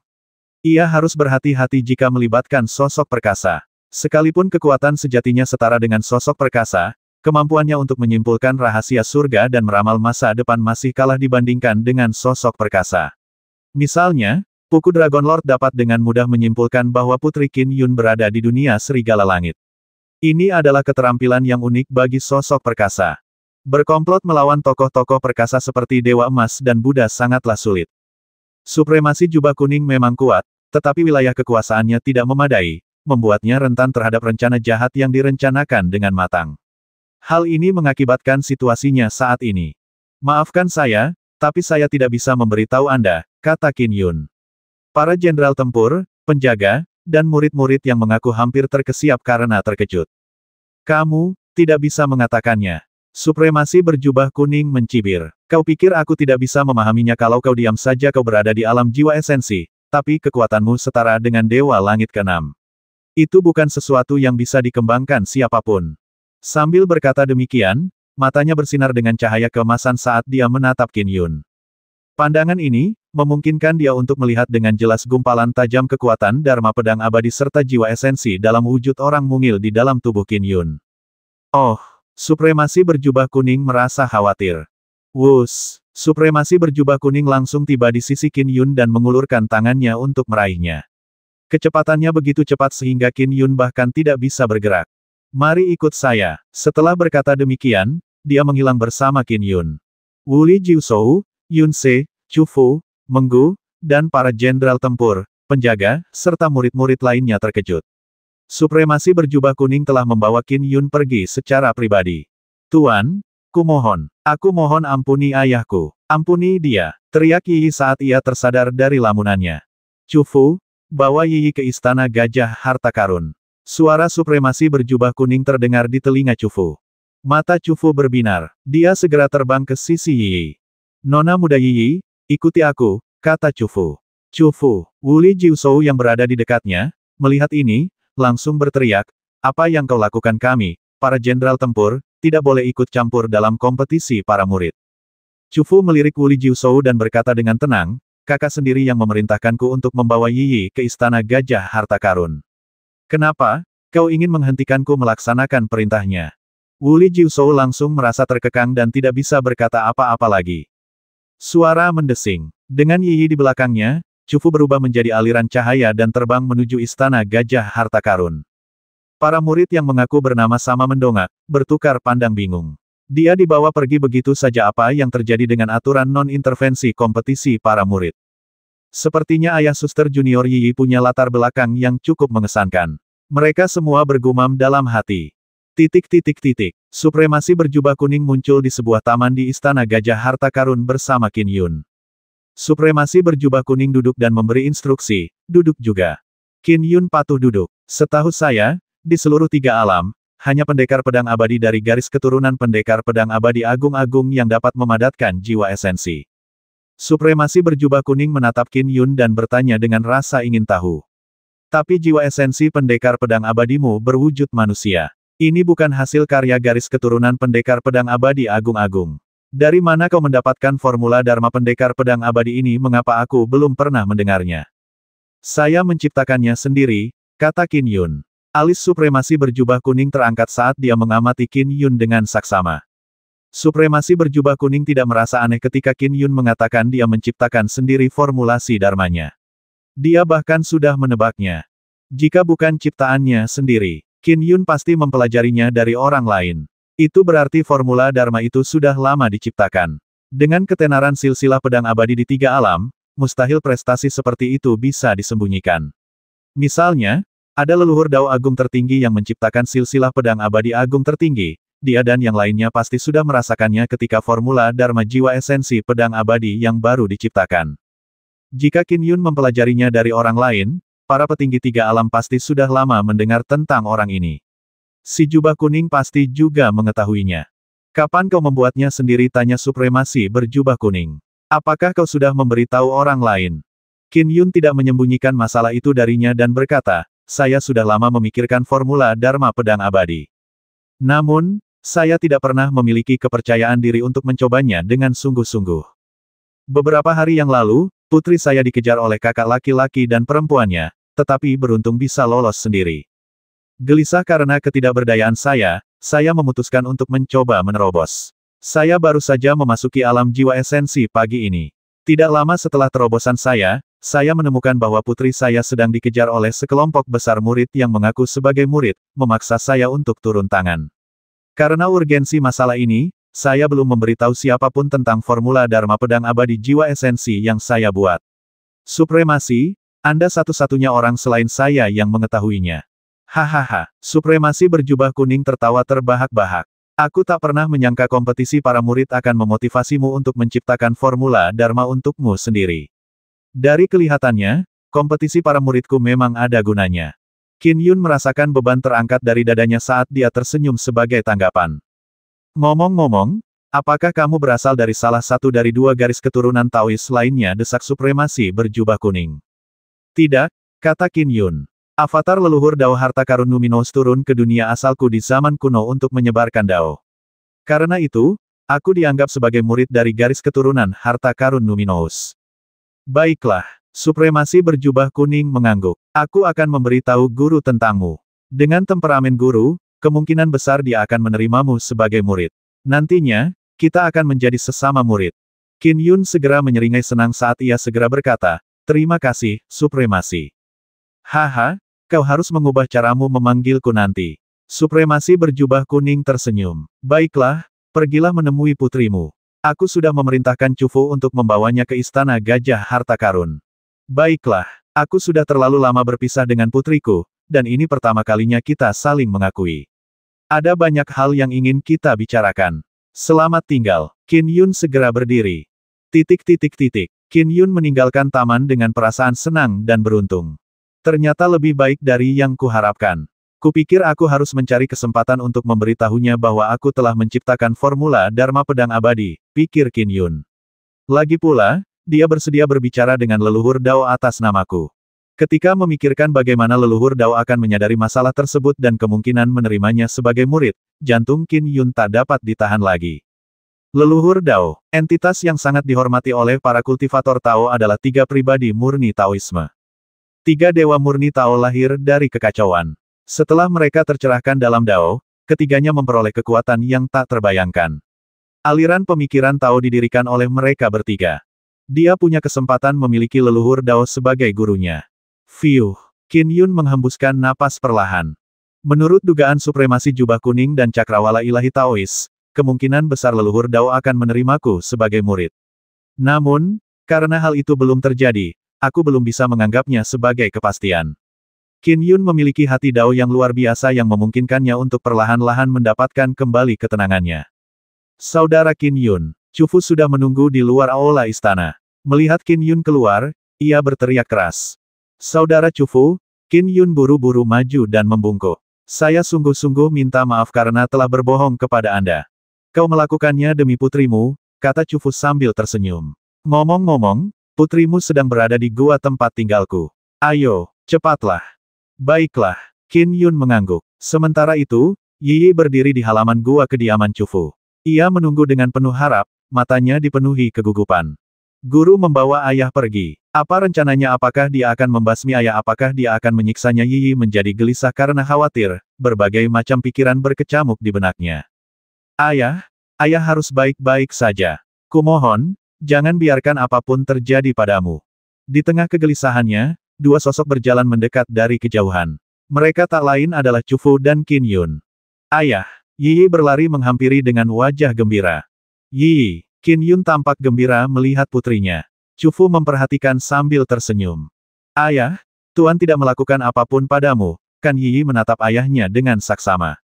Supremasi berjubah kuning telah meninggalkan kesan yang sangat mendalam sebagai seseorang yang mendominasi semua perlawanan. Siapapun yang menentangnya akan berakhir dalam kondisi yang mengerikan. Apa aku terlihat seperti ada yang terjadi padaku? Qin Yun tersenyum. Ketika menyadari putrinya masih menatapnya dengan saksama, Qin Yun tak kuasa menahan diri untuk berkata, jangan khawatir. Semuanya akan baik-baik saja. Nona muda Yi, sudah kubilang, kalau Supremasi ingin berbuat sesuatu kepada ayahmu, dia tidak akan memintaku membawamu ke istana Gajah Harta Karun, kata Chufu sambil tersenyum. Titik titik titik. Reuni Qin Yun dan putrinya diawali dengan saling berbagi masa lalu. Sedangkan Chufu, ia pergi agar tidak mengganggu mereka. Dan di tempat lain, supremasi berjubah kuning berada di ruang kerjanya saat ia mengeluarkan jimat ungu. Sudah bertahun-tahun berlalu. Akhirnya aku punya kesempatan bertemu guru lagi. Supremasi berjubah kuning memegang kuas sambil merasakan emosi yang campur aduk. Leluhur Dao Harta Karun Numinous memiliki banyak murid. Di luar 10 murid kesayangannya, murid rata-rata tidak akan memiliki kesempatan untuk bertemu guru mereka. Meskipun kekuatan tempur supremasi jubah kuning mampu menandingi Dewa Emas dan Buddha, ia hanya dianggap biasa di antara murid-murid leluhur Dao Harta Karun Numinous. Ia belum mencapai ranah Dewa Emas dan meskipun cukup kuat, ia berada di peringkat di atas peringkat ke-100 di Istana Tur Hijau. Ia tentu saja tidak layak dibandingkan dengan 10 murid kesayangannya. Terima kasih kepada Qin Yun karena tidak memberitahu siapapun tentang berita ini, saya memiliki kesempatan untuk memberikan laporan eksklusif kepada guru. Supremasi berjubah kuning menahan napas saat ia mulai menulis dengan sangat serius. Sehebat apapun Qin Yun, bantuan yang bisa ia berikan kepada seseorang seperti supremasi jubah kuning sangatlah terbatas. Ia lebih menekankan untuk memanfaatkan berita ini sebagai kesempatan bertemu dengan gurunya. Sungguh sangat sulit untuk diberikan kesempatan bertemu dengan leluhur Dao sekali saja. Dia menulis setiap kata dengan hati-hati dan setelah selesai, supremasi berjubah kuning menyimpan kuasnya dan dengan hati-hati membaca kata-kata pada jimat Dao. Baiklah, supremasi berjubah kuning memasang ekspresi yang sangat serius saat ia membungkuk hormat pada jimat ungu itu. Kata-kata di atasnya memancarkan cahaya keemasan sebelum jimat itu terbakar menjadi abu. Kata-kata keemasan itu mulai melayang di langit sebelum menghilang perlahan. Sekarang giliran guru. Guru pasti akan datang. Supremasi berjubah kuning duduk dalam diam menanti. Setelah itu, ia melangkah dan menghilang dari ruang kerja, muncul di luar halaman gua kediaman Chufu. Titik titik titik. Supremasi berjubah kuning, yang telah sepenuhnya menyatu dengan auranya, menunggu dalam diam di luar halaman. Ia tidak mengganggu Qin Yun maupun Yi. Qin Yun dan putrinya bertukar cerita. Jadi ibu juga dipenjara oleh para dewa selama 19 tahun. Mata Yi berkaca-kaca. Ibu juga sangat menderita. Ibumu masih menunggumu di rumah. Setelah semua ini selesai, kita bisa pulang. Keluarga kita akan bersatu kembali. Qin Yun tersenyum pada putrinya. Ya, Yi mengangguk. Ayah, bisakah ayah bercerita tentang ayah dan ibu? Qin Yun mengangguk sambil mulai bercerita. Saya masih muda saat itu, baru 21 tahun. Saya ingat betul malam pemilihan Kortesan Bele untuk Grand Dominance County. Saat ia bercerita, seorang tetua berambut hitam tiba-tiba muncul di tepi kolam di halaman. Ia muncul tanpa mengaduk setitik pun tanah, sambil mengamati Qin Yun sambil tersenyum. Yi lah yang melihatnya pertama kali karena sudut duduknya. Ayah, Yi tak kuasa menahan diri untuk bertanya. Siapa dia? Qin Yun terkejut. Ada seseorang di samping mereka. Dia segera menoleh dan melihat sesepuh berambut hitam itu. Sang tetua sama sekali tidak memiliki fluktuasi aura, tetapi entah mengapa, ia membawa keagungan kosmos yang tak terbatas. Ia merasa seperti matahari yang terbit dari cakrawala samudera. Meskipun hanya sebagian dari alam, ia selalu membuat orang merasa takjub dan takut. Tetua berambut hitam itu memang seperti itu. Ia tidak memiliki aura atau tekanan apapun. Namun, kehadirannya tetap meninggalkan rasa hormat alami, seolah-olah sedang melihat langit berbintang atau matahari. Supremasi berjubah kuning, yang telah menunggu di luar halaman, gemetar saat melihat tetua berambut hitam itu. Matanya berkaca-kaca karena campuran emosi. Ia segera bersujud di pintu masuk pelataran, keningnya menyentuh tanah seraya berkata dengan suara gemetar di tengah tangis, "Salam guru." Qin Yun juga terkejut. Apakah itu benar-benar leluhur Dao? Dia dan Yi segera berlutut dan berkata dengan penuh hormat, "Salam, leluhur Dao." Guru supremasi jubah kuning tak lain adalah Dewa Surgawi Harta Karun Numinous dari 3 Dewa Murni Taoisme. Qin Yun dan Yi sangat menyadari hal ini. Mereka merasakan rasa hormat yang alami terhadap leluhur Dao yang legendaris. Leluhur Dao. Bagi para kultivator Tao, leluhur Dao adalah manifestasi dari Dao itu sendiri. Mereka adalah eksistensi tertinggi. Bangunlah, kalian semua. Tetua berambut hitam itu tersenyum dan mengangguk ringan. Ia tampak ramah dan matanya seolah mampu menyerap segala sesuatu di dunia. Qin Yun dan Yi bangkit. Supremasi berjubah kuning tetap berlutut sambil mengangkat kepalanya, matanya berkaca-kaca. Ia berkata dengan cemas, "Guru, saya menentang aturan surgawi dan bersedia dihukum. Namun, Nasib istri dan putra-putra saya terlalu tragis. Saya mengobarkan perang atas nama pengadilan surgawi sejak pertama kali didirikan, melindungi 3 alam. Sekalipun kampanye saya pada akhirnya tidak membuahkan hasil, itu tetaplah kerja keras.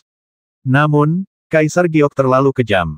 Saya rela dihukum. Tetapi mengapa ia melibatkan istri dan putra-putra saya? Tetua berambut hitam itu memperhatikan muridnya berlutut dan memohon. Dulu ketika pengadilan surgawi didirikan, kami sepakat bahwa saya tidak akan ikut campur dalam apapun yang diputuskan pengadilan. Supremasi berjubah kuning menunjukkan sedikit kesedihan di wajahnya saat ia tetap tersungkur. Aku mengerti. Baiklah, aku akan mengizinkanmu sekali jalan ke Istana Tur Hijau, tempat kau bisa berlatih di dalam arai pasir emas selama 10.000 tahun, kata tetua berambut hitam itu. Arai pasir emas paling ampuh dalam mengendalikan tubuhmu. Jika kau berhasil menembus alam abadi emas, mungkin kondisi istri dan putramu akan membaik. Supremasi berjubah kuning langsung menunjukkan ekspresi gembira ketika mendengar itu. Ia bersujud dan berkata dengan penuh semangat, "Terima kasih, Guru." Bukankah tujuannya adalah dia mencari cara untuk menemui gurunya agar memperoleh bantuan darinya?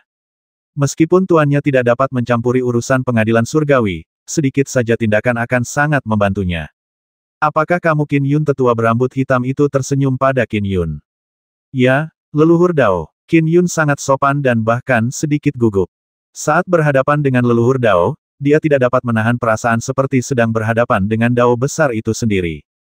Besar, megah, tak terbatas. Hanya dengan merenungkannya sebentar saja, seseorang akan merasakan keluasannya yang luar biasa. Di seluruh 3 alam, akulah yang pertama dalam hal Dao pedang, kata tetua berambut hitam itu sambil tersenyum. Namun, aku tak pernah membayangkan bahwa Dao pedang saja bisa mengukir seluruh garis keturunan kultivasi. Tuan Tetualah yang menemukan garis keturunan pedang abadi. Kekuatan Dharma pedang abadi dan pedang terbang intrinsik saling bertolak belakang dan melengkapi, sangat meningkatkan kemampuan menyerang seseorang.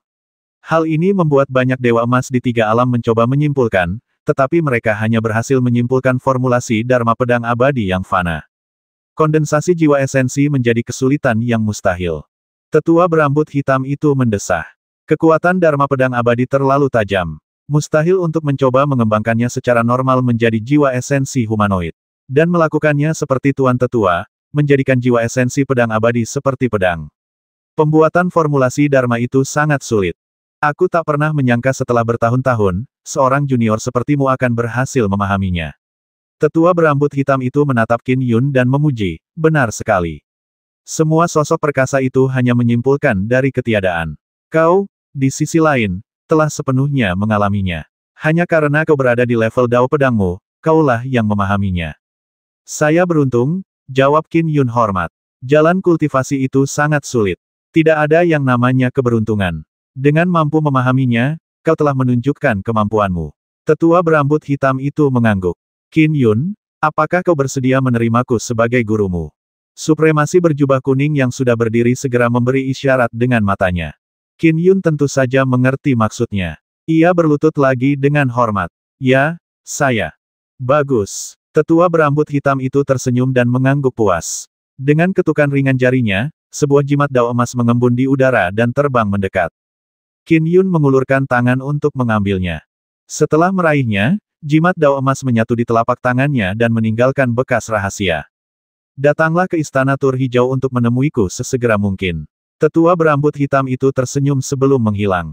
Qin Yun menatap telapak tangannya, dan tanda rune itu muncul kembali. Ketika ia memfokuskan pandangannya, Qin Yun dapat merasakan sebuah negeri misterius yang jauh di angkasa tak terbatas. Ia bahkan dapat merasakan istana megah dan 3 kata di atasnya, Istana Tur Hijau.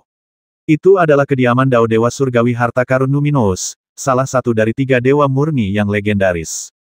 Selamat, adik muda, sang supremasi berjubah kuning tertawa. Terima kasih, kakak senior. Kalau bukan karena bantuanmu, mungkin aku takkan bertemu guru secepat ini, ujar Qin Yun berterima kasih. Seharusnya aku yang berterima kasih padamu. Supremasi berjubah kuning tertawa. Baiklah, aku tidak akan menahanmu di sini lagi. Sebaiknya kau segera selesaikan urusan lain-lain dan pergi ke Istana Tur Hijau. Kau tidak bisa membiarkan Tuan menunggu.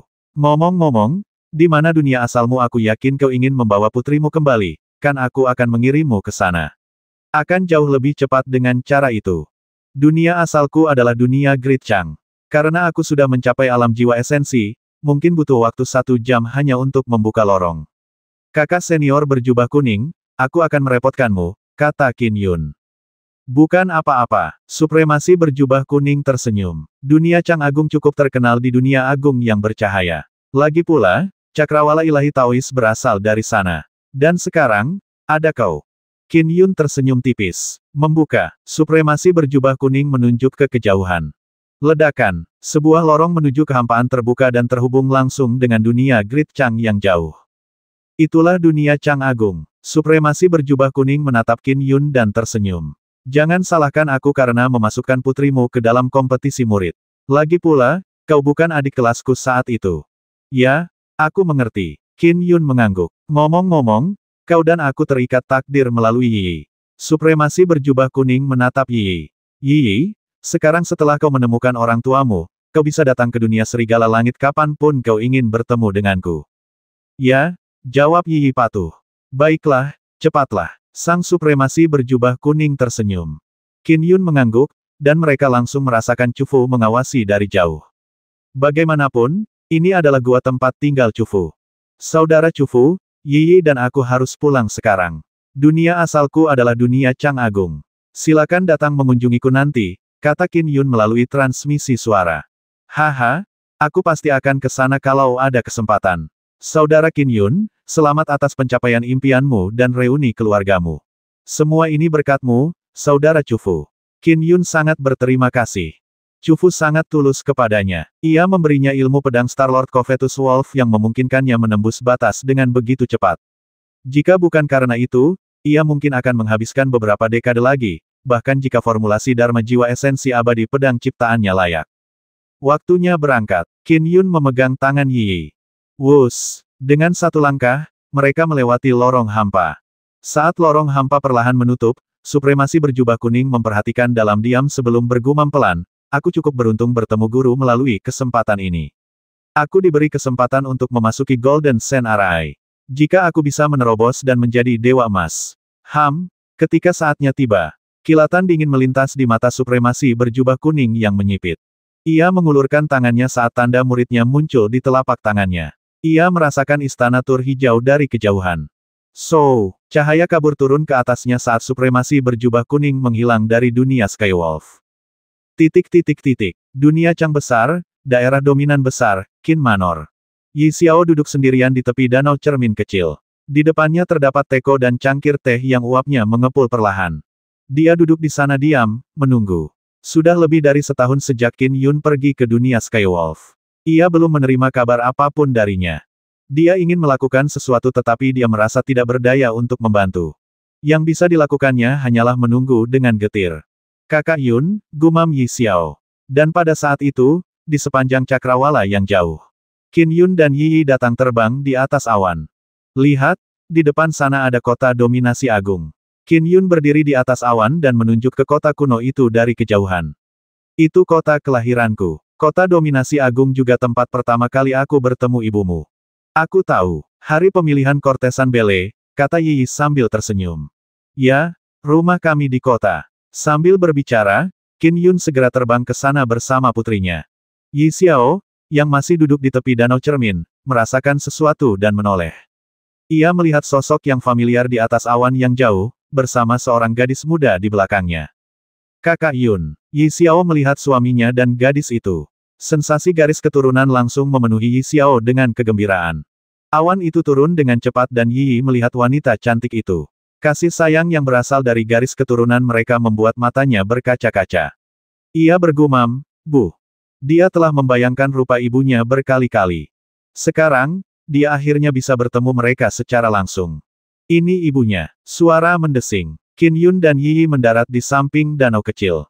Xiao Xiao, ini putri kami, Yi. Qin Yun menatap istrinya dan tersenyum. Aku sudah membawanya pulang. Yi Xiao menatap suami dan putrinya di depannya dan merasa seolah-olah semuanya adalah mimpi. Keluarga Qin Yun yang beranggotakan 3 orang tengah asyik mengobrol di tepi danau setelah mereka akhirnya bersama.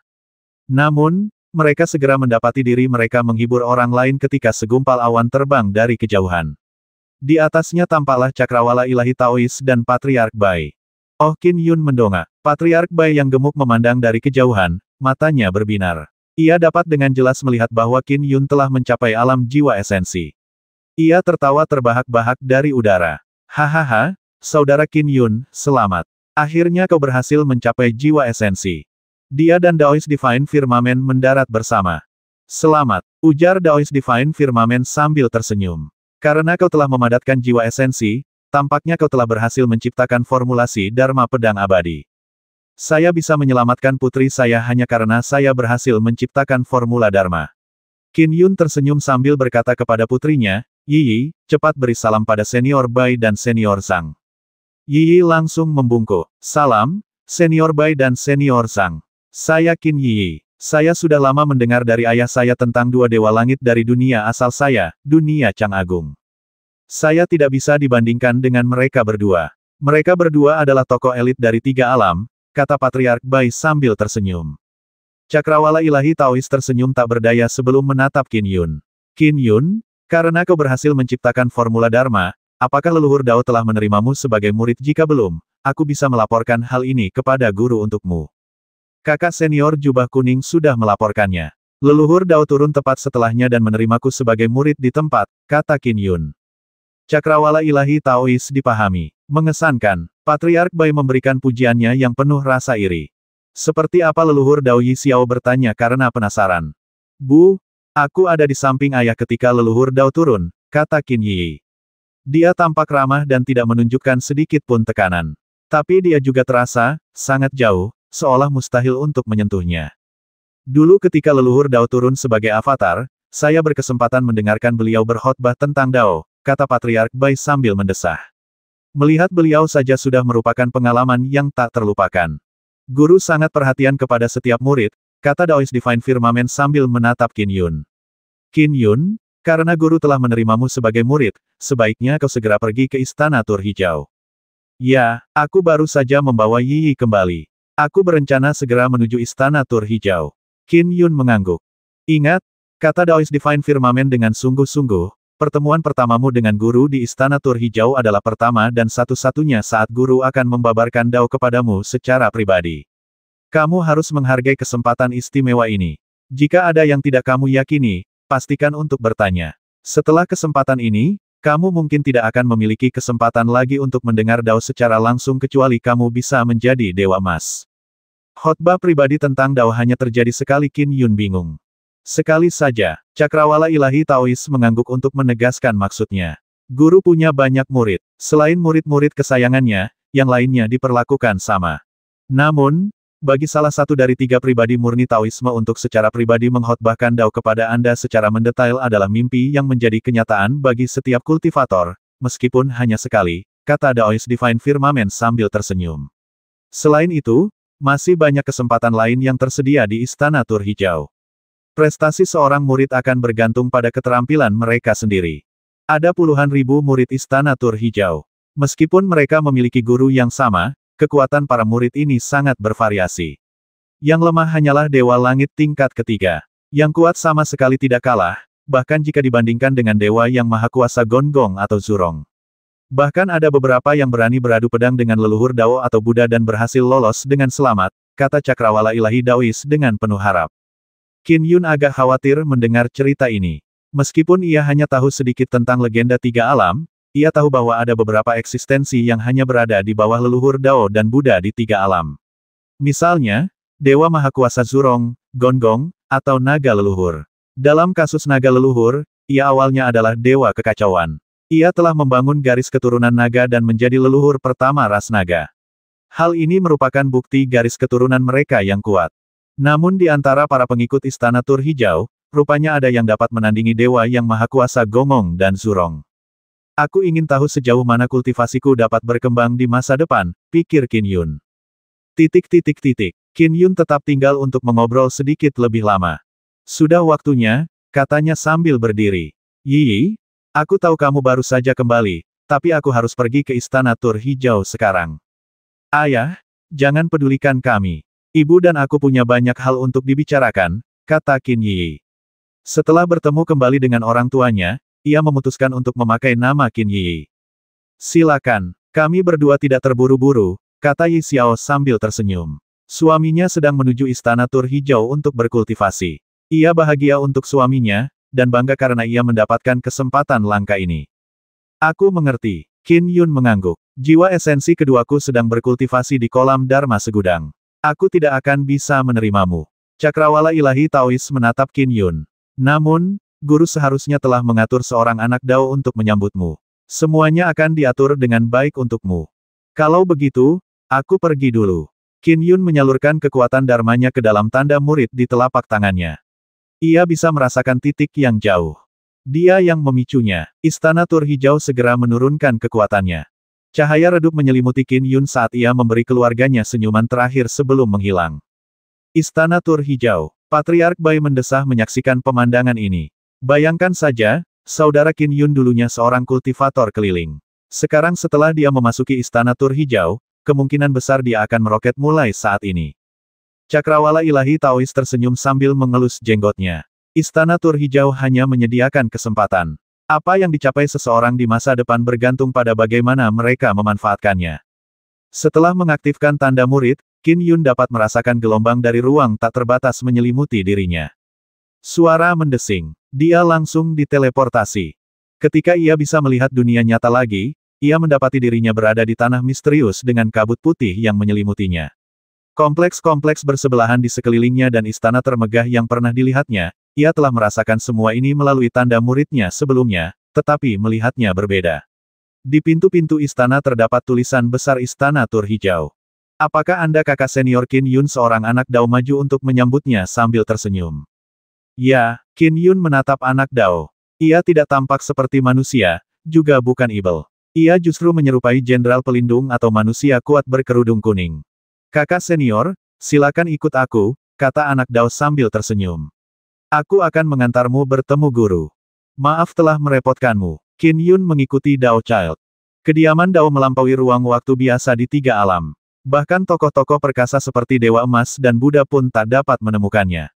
Hanya orang-orang yang diizinkan oleh leluhur Dao harta karun luminous yang bisa masuk. Haha, saudara muda, cicipilah harta dharmaku. Saya telah menguasai 13 mantra dharma. Saudara senior, Anda bahkan belum berhasil menguasai setengahnya. Seorang manusia dan ibel sedang berlatih tanding di kejauhan. Ada juga rekan-rekan murid lainnya yang menonton di samping. Kekuatan yang dihasilkan dari pertukaran mereka sungguh menakjubkan. Kekuatan mereka bahkan melampaui Wuli Jiuzhou. Qin Yun memperkirakan mereka memiliki kekuatan di alam Sky Immortal ke-8 atau ke-9. Ada cukup banyak murid yang sering menginap di Istana Tur Hijau. Lagi pula, daerah ini punya banyak tempat yang cocok untuk berkultivasi. Ada juga banyak buku panduan yang bisa dibaca kapan saja, jelas anak Dao sambil tersenyum. Biasanya, para murid akan bertukar Dao dan bertanding. Aku mengerti. Qin Yun mengangguk. Para murid juga memperhatikan Qin Yun. Dia tampaknya baru. Siapa dia? Tidak tahu. Para murid berdiskusi di antara mereka sendiri tetapi tidak ada satupun dari mereka yang tahu tentang Qin Yun. Beberapa saat kemudian, anak Dao membawa Qin Yun ke istana utama Istana Tur Hijau. Kakak senior, silakan ikut aku masuk. Qin Yun mengikuti di belakang Dao Child. Istana utamanya seluas kosmos berbintang. Ujung-ujungnya hampir tak terlihat. Seorang tetua berambut hitam duduk bersila di atas awan yang mengambang. Auranya begitu dahsyat dan, tidak seperti avatarnya, tubuh aslinya membuat Qin Yun merasa seperti berdiri di bawah sinar matahari yang terik, memancarkan sinar tak terbatas. Sekalipun auranya telah menyatu, aura alami yang ada membuat Qin Yun terkekang oleh perbedaan yang berasal dari tatanan alami kehidupan. Guru, Qin Yun ada di sini. Anak Dao membungkuk sopan. Leluhur Dao harta karun luminous mengangguk pelan saat anak Dao berpamitan. Salam, Guru, kata Qin Yun sambil berlutut. Berdiri, kata leluhur Dao harta karun luminous sambil tersenyum. Qin Yun berdiri. Kau berkultivasi dalam Dao pedang dan kau menciptakan silsilah pedang abadi yang baru. Silsilahmu masih sangat lemah, karena kau baru saja mencapai alam jiwa esensi. Kuharap silsilah yang kau ciptakan dapat melampaui silsilah pedang abadi agung-agung di masa depan, kata leluhur Dao harta karun luminous. Saya akan melakukan yang terbaik, kata Qin Yun sopan. Ia tahu bahwa tujuan seperti itu sangat jauh jangkauannya. Garis keturunan pedang abadi agung-agung memiliki dua pedang abadi alam abadi emas yang telah menempa nama untuk diri mereka sendiri. Sebaliknya, dia baru saja menciptakan formulasi Dharmic Jiwa Esensi. Ini hanyalah harapanku untukmu. Sejauh mana kau bisa melangkah, itu terserah padamu, kata leluhur Dao Harta Karun Numinous. Sekarang, aku akan menunjukkan Dao Pedang kepadamu. Seberapa banyak kau memahami dan mengingatnya akan bergantung pada persepsimu. Ya, Qin Yun memfokuskan matanya. Khotbah leluhur Dao tentang Dao mungkin berfokus pada Dao Pedang, tetapi ia memulai khotbahnya dari dasar-dasar setiap tangkai bunga, setiap helai rumput, dan setiap tetes air. Akar pohon kecil tumbuh perlahan, hingga berbunga dan mengeluarkan bunga-bunga harum. Air yang mengalir deras memberi makan berbagai macam makhluk, yang mampu bergerak dari keadaan es padat hingga uap mengepul. Dao agung terjalin dalam segala hal. Pedang Dao mewujud dalam setiap hal yang remeh. Qin Yun perlahan-lahan menemukan dirinya tenggelam dalam khotbah dan tak kuasa menahan senyum. Ia tampak santai saat duduk bersila untuk mendengarkan. Batu-batuan membiarkan unsur-unsur alam menyerang mereka. Leluhur Dao tersenyum ketika sebuah adegan batu yang dibiarkan begitu saja oleh unsur-unsur alam muncul. Seiring berjalannya waktu, akhirnya, batu itu perlahan-lahan menyusut menjadi sebagian dari daratan. Qin Yun menjadi semakin bersemangat saat dia mendengarkannya. Di masa lalu, dia menyaksikan dunia berlalu begitu saja, kadang-kadang memperoleh inspirasi, membiarkan wawasan barunya menyatu dengan pedangnya. Pedangnya bisa seperti kabut, hujan, petir, api, dan cahaya. Namun, ia belum pernah mendengar penjelasan sedetail yang diberikan oleh leluhur Dao Harta Karun Numinous. Penjelasannya bermula dari sederhana hingga mendalam. Qin Yun merasa bahwa Dao Agung yang paling hakiki di dunia sedang disingkapkan kepadanya. Leluhur Dao tampak seperti koki paling brilian, mengupas lapisan demi lapisan dari berbagai hal di dunia satu persatu untuk Qin Yun, menunjukkan kepadanya bagaimana semuanya bercampur. Dao yang berbeda saling terhubung dan, di mata leluhur Dao, semua Dao di dunia dapat bermanifestasi sebagai Dao Pedang. Dalam 2 jam pertama, Qin Yun merasakan kegembiraan yang belum pernah terjadi sebelumnya saat mendengarkan. Dalam 2 jam berikutnya, Qin Yun merasakan darahnya mendidih. Bahkan jiwa esensinya bergetar hebat. Sejak jam ke-6, dia perlahan mulai bingung. Meskipun penjelasan leluhur Dao sangat mudah diikuti, semakin dalam ia menyelaminya, semakin banyak aspek yang terlibat. Waktu, ruang, kehidupan, samsara, karma, pahala, setiap kali aspek baru dimasukkan, kompleksitasnya meningkat ke tingkat yang sama sekali baru. Semakin banyak elemen yang terlibat, Qin Yun merasa ia mengerti, tetapi semakin bingung ketika memikirkannya. Pada jam ke-8, Qin Yun sudah mengerutkan kening. Ia merasa seperti sedang mendengarkan sesuatu yang sangat misterius. Leluhur Dao Harta Karun Numinous terus menjelaskan dengan bebas, dan saat dia berbicara, sesekali matahari akan terbit di sekelilingnya, atau bulan berwarna keperakan mungkin muncul. Sesekali bunga teratai emas akan muncul di sekelilingnya. Dan di waktu lain, alam surgawi dan alam dunia bawah akan mengelilingi samsara. Selain itu, sesekali ada gumpalan chaos ki yang melintas melewati mereka. Menjelang jam ke-10, leluhur Dao Harta Karun Numinous mulai membicarakan hal-hal yang lebih samar dan tidak penting. Ia berbicara tentang arai pedang penakluk abadi yang sangat ditakuti oleh 3 alam. Penaklukan abadi, pembantaian abadi, jebakan abadi, bahaya abadi. Keempat Dao pedang membutuhkan kombinasi bagan susunan. Leluhur Dao Harta Karun Numinous menjelaskan dengan sederhana. 4 bayangan pedang samar muncul di sisinya, dan di bawahnya terdapat bagan susunan. Meskipun susunan pedang itu hanyalah ilusi yang diciptakan oleh pikiran, niat membasmi yang tak terbatas dan mengerikan muncul dari dalamnya, seolah-olah hendak menghancurkan ruang itu sendiri. Leluhur Dao Harta Karun Numinous berhenti setelah penjelasan singkat. Ia tahu bahwa murid barunya sudah benar-benar tersesat. Baiklah, leluhur Dao Harta Karun Numinous tersenyum. Qin Yun tersadar dari lamunannya. Kalimat terakhir membuatnya benar-benar bingung dan linglung. Ketika ia tersentak bangun, ia langsung berdiri dan membungkuk. Tuan. Baiklah, saya akan berhenti di sini. Apakah ada yang ingin Anda tanyakan? Tanya leluhur Dao Harta Karun Numinous. Saya punya pertanyaan, kata Qin Yun dengan hormat. Ia tahu bahwa inilah satu-satunya waktu ia bisa belajar langsung dari gurunya, dan tentu saja ia tidak akan menyia-nyiakannya. Setelah beberapa pertanyaan, leluhur Dao Harta Karun Numinous memberikan jawabannya sebelum berhenti. Tidak perlu terus bertanya, yang tersisa adalah kau sendiri yang mencari tahu. Hanya dengan begitu, kemajuanmu akan benar-benar menjadi milikmu sendiri. Memahaminya secara dangkal mungkin tidak berarti kau benar-benar memahaminya hingga ke intinya, kata leluhur Numinous Tracer Dao. Ya, Qin Yun tidak berani mengajukan pertanyaan lebih lanjut. Awalnya kau adalah seorang kultivator keliling dan tidak memiliki guru yang membimbingmu. Kau terbiasa menciptakan jurus pedangmu sendiri, membangun fondasimu sendiri, kata leluhur Dao Harta Karun Numinous sambil tersenyum. Menciptakan jurus pedangmu sendiri tentu saja baik, tetapi terus menciptakan jurus pedang sendirian secara memenangui buta saat berkultivasi akan membuatmu mudah tersesat tanpa menyadarinya. Qin Yun merasa khawatir lalu berkata dengan sopan, "Guru, tolong ajari saya." Dia telah menciptakan gerakan untuk dirinya sendiri selama ini. Selama mimpi 100 tahun, langkah pertamanya memasuki Dao memberinya wilayah Dao sejauh 10 km. Pada langkah keduanya, wilayah Dao mencapai 15 km. Untungnya, ia mendapat kesempatan lain untuk melangkah ke Dao lagi setelah kembali ke tubuh aslinya, yang memungkinkannya membangun fondasi yang sangat kuat. Ia telah dipengaruhi oleh mimpi 100 tahun yang ditinggalkan oleh Buddha Amita. Di dunia pertama, nafsu haus darahnya begitu kuat. Di dunia kedua, hatinya sedingin cermin es. Hal ini mengakibatkan ia melangkah ke dalam Dao dan sedikit tersesat di kedua dunia tersebut. Namun jika bukan karena kesempatan-kesempatan itu, fondasi yang dimilikinya saat ini mungkin tidak ada apa-apanya dibandingkan dengan fondasi yang dimilikinya, bahkan jika ia telah bekerja keras untuk melangkah ke dalam Dao di dunia asalnya. Inilah kelemahan yang selalu ada dalam penciptaan diri. Memiliki mimpi 100 tahun sama saja dengan memiliki seorang senior yang membimbingnya.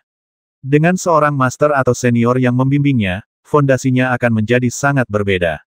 Pergilah ke gudang Dharma Segudang. Pilihlah satu buku panduan Dao Pedang tingkat keabadian emas yang paling cocok untukmu. Jadikan itu fokusmu. Lalu, pilihlah beberapa buku panduan Dao Pedang tingkat keabadian emas lainnya untuk dipelajari. Fokuslah saja pada kultivasi dan, suatu hari nanti, ketika kau mencapai titik puncak dari apa yang ditawarkan alam langit abadi, kau dapat menggabungkan apa yang telah kau pelajari menjadi satu. Saat itulah buah Dao keabadian emasmu akan matang, kata leluhur Dao Harta Karun Numinous. Hanya tumpukan tanah yang menghasilkan gunung, gabungan aliran-aliran kecil yang membentuk sungai yang deras. Mempelajari buku panduan Dao Pedang para senior membantumu mengumpulkan lebih banyak pengetahuan. Tanpa akumulasi pengetahuan, bagaimana kau bisa menciptakan sesuatu sendiri mengerti? Wajah Qin Yun berseri-seri saat dia berkata dengan hormat, "Ya, saya mengerti.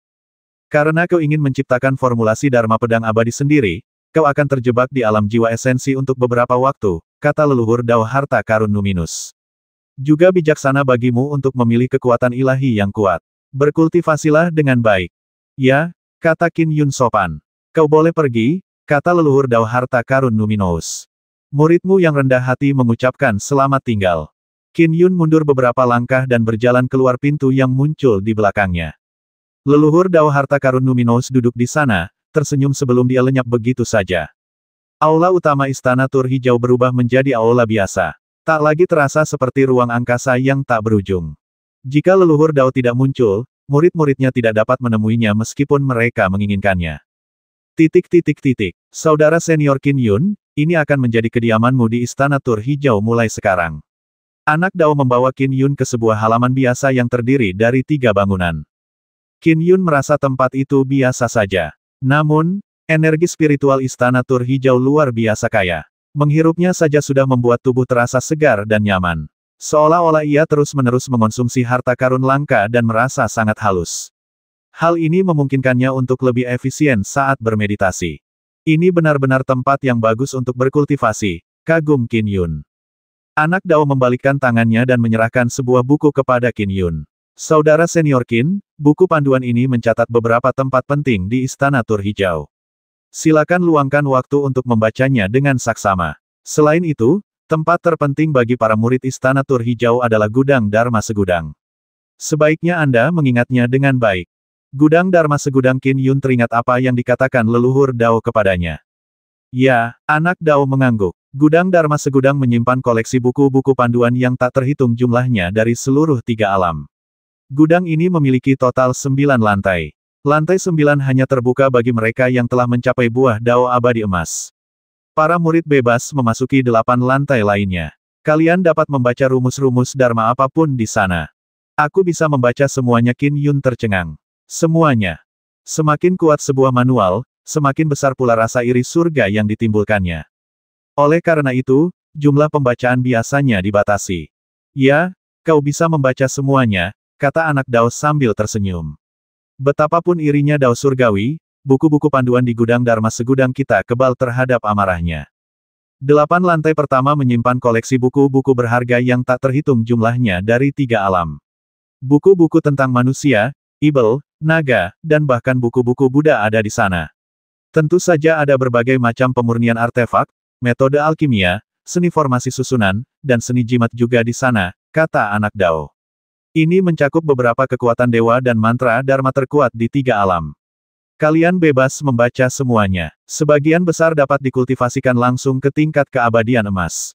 Guru memiliki banyak sekali buku panduan dalam koleksinya, dan semuanya tersedia gratis untuk murid-muridnya, kata anak Dao sambil tersenyum. Formulasi Dharma terbaik dan kekuatan ilahi tersedia untukmu. Sejauh mana kau dapat mengolahnya, itu tergantung padamu. Qin Yun benar-benar tercengang. Inilah yang dimaksud dengan menjadi murid pribadi leluhur Dao. Dulu, ia miskin sebagai petani keliling. Sekarang, ia seperti berjalan di gunung harta karun. Namun, di antara puluhan ribu murid Green Turing Palace, ada beberapa yang tetap biasa-biasa saja dan hanya berada di level Sky Immortal biasa. Jelas, individu lebih penting daripada seberapa baik kondisinya. Kalau begitu, kakak senior Qin Yun, saya permisi dulu, kata anak Dao sambil tersenyum. Terima kasih, adik muda, kata Qin Yun. Saat dia melihat Dao Child pergi, Qin Yun melambaikan tangannya saat pintu halaman tertutup perlahan. Meskipun dia ingin segera mengunjungi Myriad Dharma Repository untuk memilih buku-buku panduan pedang Dao sebagai fokus utama dan sekundernya, dan memilih kekuatan dewa yang dahsyat, Qin Yun masih memiliki banyak pikiran yang berbenturan dalam benaknya setelah mendengar khotbah gurunya tentang Dao. Saya akan bermeditasi sebentar sebelum mengunjungi gudang Dharma segudang. Qin Yun memasuki sebuah ruangan dan memulai meditasi menyendiri. Sepotong berita perlahan menyebar ke seluruh 3 alam saat Qin Yun memasuki kultivasi terpencil. Seorang kultivator bernama Qin Yun telah membuka sistem kultivasi pedang abadi baru, selain dari leluhur Dao agung-agung. Tentu saja, ia hanya menciptakannya hingga ranah jiwa esensi. Sistem itu masih dianggap terlalu baru dibandingkan dengan silsilah pedang abadi agung-agung, tetapi sudah cukup untuk membuat para ahli dari seluruh 3 alam terkagum-kagum. Namun, 3 alam itu luas dan memiliki banyak jenius. Qin Yun hanya menciptakan formula Dharma jiwa esensi pedang abadi. Ini tidak cukup untuk menimbulkan kegemparan besar di 3 alam. Namun setidaknya, banyak ahli di 3 alam kini telah mendengar nama Qin Yun. Lebih dari setengah bulan setelah pengasingannya. Berderak, Qin Yun mendorong pintu hingga terbuka, berdiri di halamannya, dan menarik napas dalam-dalam. Ia menahannya sejenak sebelum mengembuskannya. Auranya melesat puluhan kaki bagai pedang. Akhirnya aku bisa bersantai. Qin Yun menunjukkan senyum santai. Tak terhitung banyaknya kultivator yang bermimpi memiliki seorang leluhur Dao yang mengkhotbahkan Dao secara langsung. Ia telah memperoleh banyak manfaat dan ribuan ide setelah mendengarkan khotbah tersebut. Leluhur Dao telah mendorong Qin Yun untuk mencari tahu sendiri, karena hanya dengan begitulah ia akan mendapatkan apa yang ia peroleh. Selama kurang lebih 1 bulan terakhir, ia telah meluruskan semua petunjuk yang ada dalam pikirannya dan memahaminya sepenuhnya. Dia memikirkan segala sesuatunya dengan kecepatan yang semakin meningkat. Hanya sampai hari ini pikirannya jernih. Dao pedangnya telah mencapai tingkat baru. Satu sesi khotbah Dao dari leluhur Dao melebihi 1 abad kultivasi yang sulit bagi saya, pikir Qin Yun penuh harap. Sayangnya, tidak akan ada yang kedua kalinya. Di antara 3 murni Taoisme, guru menerima murid terbanyak, tetapi karena jumlahnya sangat banyak, bimbingannya kepada setiap murid terbatas. Leluhur Dao awal primordial dan agung-agung sangat ketat dalam persyaratan murid mereka. Leluhur Dao awal primordial menerima sangat sedikit murid, tetapi leluhur Dao agung-agung menerima lebih sedikit lagi murid pribadi. Namun karena jumlahnya yang sangat sedikit, fokus pada setiap murid jauh lebih tinggi. Keduanya membesarkan murid-murid pribadi mereka dengan penuh perhatian, membuat murid-murid pribadi mereka menikmati kedudukan yang sangat tinggi di 3 alam. Adapun leluhur Dao harta karun Numinous, sebagian besar muridnya hanyalah dewa langit biasa. Mereka praktis tidak dikenal di dunia. Namun, murid-murid yang berada di peringkat 200 teratas di antara puluhan ribu murid itu juga terkenal di 3 alam. Meskipun guru jarang memberikan bimbingan, beliau sangat murah hati kepada murid-muridnya. Qin Yun mengeluarkan sebuah buku panduan dan membacanya dengan lembut. Buku ini mencatat semua tempat penting di Istana Tur Hijau yang disediakan untuk digunakan oleh para murid. Semakin kuat seorang murid, semakin banyak yang mereka terima. Jika seseorang menjadi Dewa Emas, guru bahkan akan menganugerahkan mereka harta karun Numinous Conate. Leluhur Dao harta karun Numinous mengizinkan para pengikutnya untuk bebas mengatur kultivasi mereka. Yang lebih lemah dibiarkan melakukan apa yang mereka inginkan sendiri. Semakin kuat mereka, semakin banyak manfaat yang diberikan leluhur Dao harta karun Numinous. Berderak, Qin Yun berjalan keluar halaman dan menuju ke gudang Dharma Segudang. Lihat, siapa berandal itu, kenapa dia hanya di alam jiwa esensi? Seorang murid istana tur hijau yang hanya berada di alam jiwa esensi. Beberapa Taois dan Ibel sedang bermain dan menonton catur. Mereka semua memperhatikan Qin Yun yang jauh dan tak dapat menahan diri untuk tidak berdiskusi tentangnya. Semuanya, apa kalian tidak dengar guru telah menerima murid baru yang telah menciptakan cabang pedang abadi baru, cabang yang terpisah dari silsilah pedang agung tertinggi, kata seorang Taois berjanggut panjang sambil mendesah sedih. Cabang pedang abadi yang baru. Kakak senior Yu, apakah maksudmu itu dia? Mereka semua agak heran. Ya, itu dia, kata Taois berjanggut panjang itu sambil tersenyum. Namanya Qin Yun dan dia berasal dari wilayah kekuasaan kita yang bercahaya. Banyak faksi di wilayah kekuasaan kita yang bercahaya sekarang sedang mencari berita tentang Qin Yun ini. Dia baru berkultivasi beberapa dekade, tetapi mampu membuka cabang pedang abadi yang baru. Dia mungkin lemah sekarang, tetapi di masa depan prospeknya kemungkinan besar akan jauh melampaui kita, orang-orang tua. Dia baru berkultivasi selama beberapa dekade. Sebegitu mengesankan mereka semua tercengang.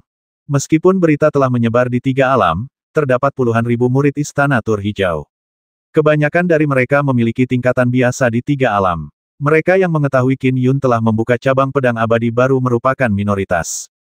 Adik junior Qin Yun. Adik junior Qin Yun. Seekor nangui hutan yang sedari tadi menonton pertandingan catur dari samping berlari menghampiri sambil tersenyum. Ia berteriak dari kejauhan. Kakak senior Pik mencoba menjebak orang lagi. Beberapa rekan muridnya tertawa. Oh, Qin Yun terdiam dengan tatapan bingung. Ia memperhatikan siluman nangui itu berlari ke arahnya. Setan nangui itu gemuk dan tampak cukup ramah. Auranya juga menyatu, tetapi hanya sedikit aura yang dilepaskannya sudah cukup bagi Qin Yun untuk menentukan bahwa setan nangui itu adalah dewa langit tingkat ke-8 atau ke-9. Salam, kakak senior, kata Qin Yun dengan rendah hati. Namaku Nangui ketiga, si Ibel Nangui terkekeh. Bertahun-tahun yang lalu, aku dan kedua kakak laki-lakiku menduduki sebuah gunung di alam surga sebagai Ibel. Kami beruntung bisa menarik perhatian guru dan diangkat menjadi muridnya. Qin Yun tercerahkan. Mengesankan. Ketiga saudara itu telah menjadi murid leluhur Dao. Haha, adik Qin Yun, dibandingkan dengan pencapaianmu membuka cabang pedang abadi yang baru, itu tidak ada apa-apanya, kata Nangui ketiga sambil tersenyum. Qin Yun diam-diam merasa khawatir. Berita itu menyebar secepat itu. Kami bertiga akan mengadakan perjamuan pertukaran Dao di Aula Angin Cerah besok siang. Akan ada ratusan rekan murid yang bergabung dengan kami, kata Nangui ketiga sambil tersenyum. Saudara muda Qin Yun, kau harus hadir. Tentu, aku pasti akan hadir. Qin Yun mengangguk sambil tersenyum. Tentu saja ia akan menghadiri perjamuan itu karena undangannya begitu hangat. Lebih jauh lagi, mendapat undangan menunjukkan bahwa ia dianggap tinggi. Puluhan ribu murid istana tur hijau membentuk beberapa kelompok. Semakin kuat kelompoknya, semakin kuat pula kelompok yang bisa mereka masuki. Setelah beberapa percakapan sederhana dengan kakak senior Pik, dia pergi dan tak lama kemudian tiba di Myriad Dharma Repository. Myriad Dharma Repository merupakan paviliun menjulang tinggi dengan 9 lantai. Qin Yun berdiri di depan gudang Dharma Segudang dan mendongak. Tak terhitung banyaknya buku panduan dari berbagai dunia di 3 alam berkumpul di sini, semuanya gratis untuk dibaca oleh para murid. Sungguh sebuah kemurahan hati. Begitu banyak rumusan Dharma. Qin Yun melihat sekeliling saat dia berjalan di Myriad Dharma Repository. Ada rumusan untuk orang Majus, naga, setan, penganut agama Buddha. Tentu saja, buku-buku panduan Taoisme menempati porsi yang paling banyak. Dengan kekuatan jiwa Qin Yun yang luar biasa, ia mampu menyapu area tersebut sambil terus bergerak maju. Ia melakukan ini selama sekitar 2 jam sebelum tiba di sebuah sudut di lantai 6 gudang Dharma Segudang. Totalnya ada 35 buku panduan Ki Pedang. Qin Yun segera mengambil sebuah gulungan hitam dan, setelah membukanya, kata-kata ungu muncul di lembaran giok hitam. Kata-kata ungu itu memancarkan aura jahat yang mengepul saat Qin Yun membacanya. Dia membaca sangat lambat. Dalam hal ingatan, biasanya ia bisa menghafal semuanya dalam sekejap. Namun, Qin Yun terus memikirkan hal-hal tersebut sambil membaca, mendapatkan gambaran kasar tentang buku panduan tersebut. Terlalu banyak hawa nafsu berdarah di dalamnya. Qin Yun mengerutkan kening sebelum menyimpannya dan mengambil gulungan lain. Dia membaca gulungan demi gulungan. Setelah menghabiskan 12 jam, ia menyelesaikan semua gulungan itu. Ia berhasil mendapatkan pemahaman umum tentang ke-35 buku panduan Dao Pedang. Pencipta buku-buku pedang ini adalah para ibel, Buddha, dan ibel leluhur dari pengadilan surgawi kuno. Ada juga banyak senior Taois. Ada 15 buku pedang di alam abadi emas. 20 buku pedang sisanya mungkin berada di alam abadi langit tingkat ke-9, tetapi mereka juga telah membuka jalan baru bagi diri mereka sendiri, itulah sebabnya buku-buku itu disimpan di gudang Dharma Segudang. Qin Yun merenung. Buku pedang mana yang harus saya fokuskan terutama? Pilihan utamaku adalah salah satu buku panduan pedang tingkat Dewa Emas. Di antara 15, 3 di antaranya diciptakan oleh guru. Qin Yun menutup matanya. 15 manual pedang muncul dalam pikirannya saat dia mulai menghilangkannya satu persatu. Terakhir, ada 5 gulungan yang sangat ia sukai. Sutra Pedang 5 Arah. Sutra ini paling beragam. Sutra pedang ini terbagi menjadi 5 arah dan 5 elemen yang mencakup hampir segalanya. Catatan Netherfin. Buku ini adalah buku panduan pedang yang sangat aneh dan tak terduga. Setiap gerakan pedangnya sangat ganjil. Ujung-ujungnya berputar-putar. Bagan pedang rosa multiflora. Perhitungannya sangat ketat. Bahkan sebelum musuh menyerang, mereka mungkin akan terjebak dalam jebakan tertentu. Setelah Qin Yun membacanya, ia cukup takjub dengan kesimpulan yang bisa diambilnya. Seni pedang seperti itu sungguh teliti. Seni pedang logam 100 yang putih agung. Mengejar kecepatan ekstrim dan ketajaman ekstrim. Hanya aku, lagu pedang. Dipenuhi dengan emosi yang meluap-luap tentang pedang, seni pedang ini adalah yang paling bebas. Qin Yun merenung. Buku pedang mana yang harus ia fokuskan terutama kelima buku pedang tersebut berada pada level Golden Immortal. Namun, level Golden Immortal yang berbeda masih dapat dibagi menjadi beberapa tingkatan. Dalam hal kekuatan, Sutra Pedang 5 Arah dan catatan Netherfin lebih kuat, sementara 3 sisanya lebih rendah. Qin Yun membaca setiap buku panduan pedang dan akhirnya memutuskan seni pedang logam 100 yang putih agung. Inilah dia. Qin Yun mengambil keputusan. Meskipun tidak sepenuhnya selaras dengan pedang Dao dalam pikirannya, Qin Yun merasa bahwa seni pedang logam 100 putih yang agung akan menjadi bantuan terbesar baginya. 460.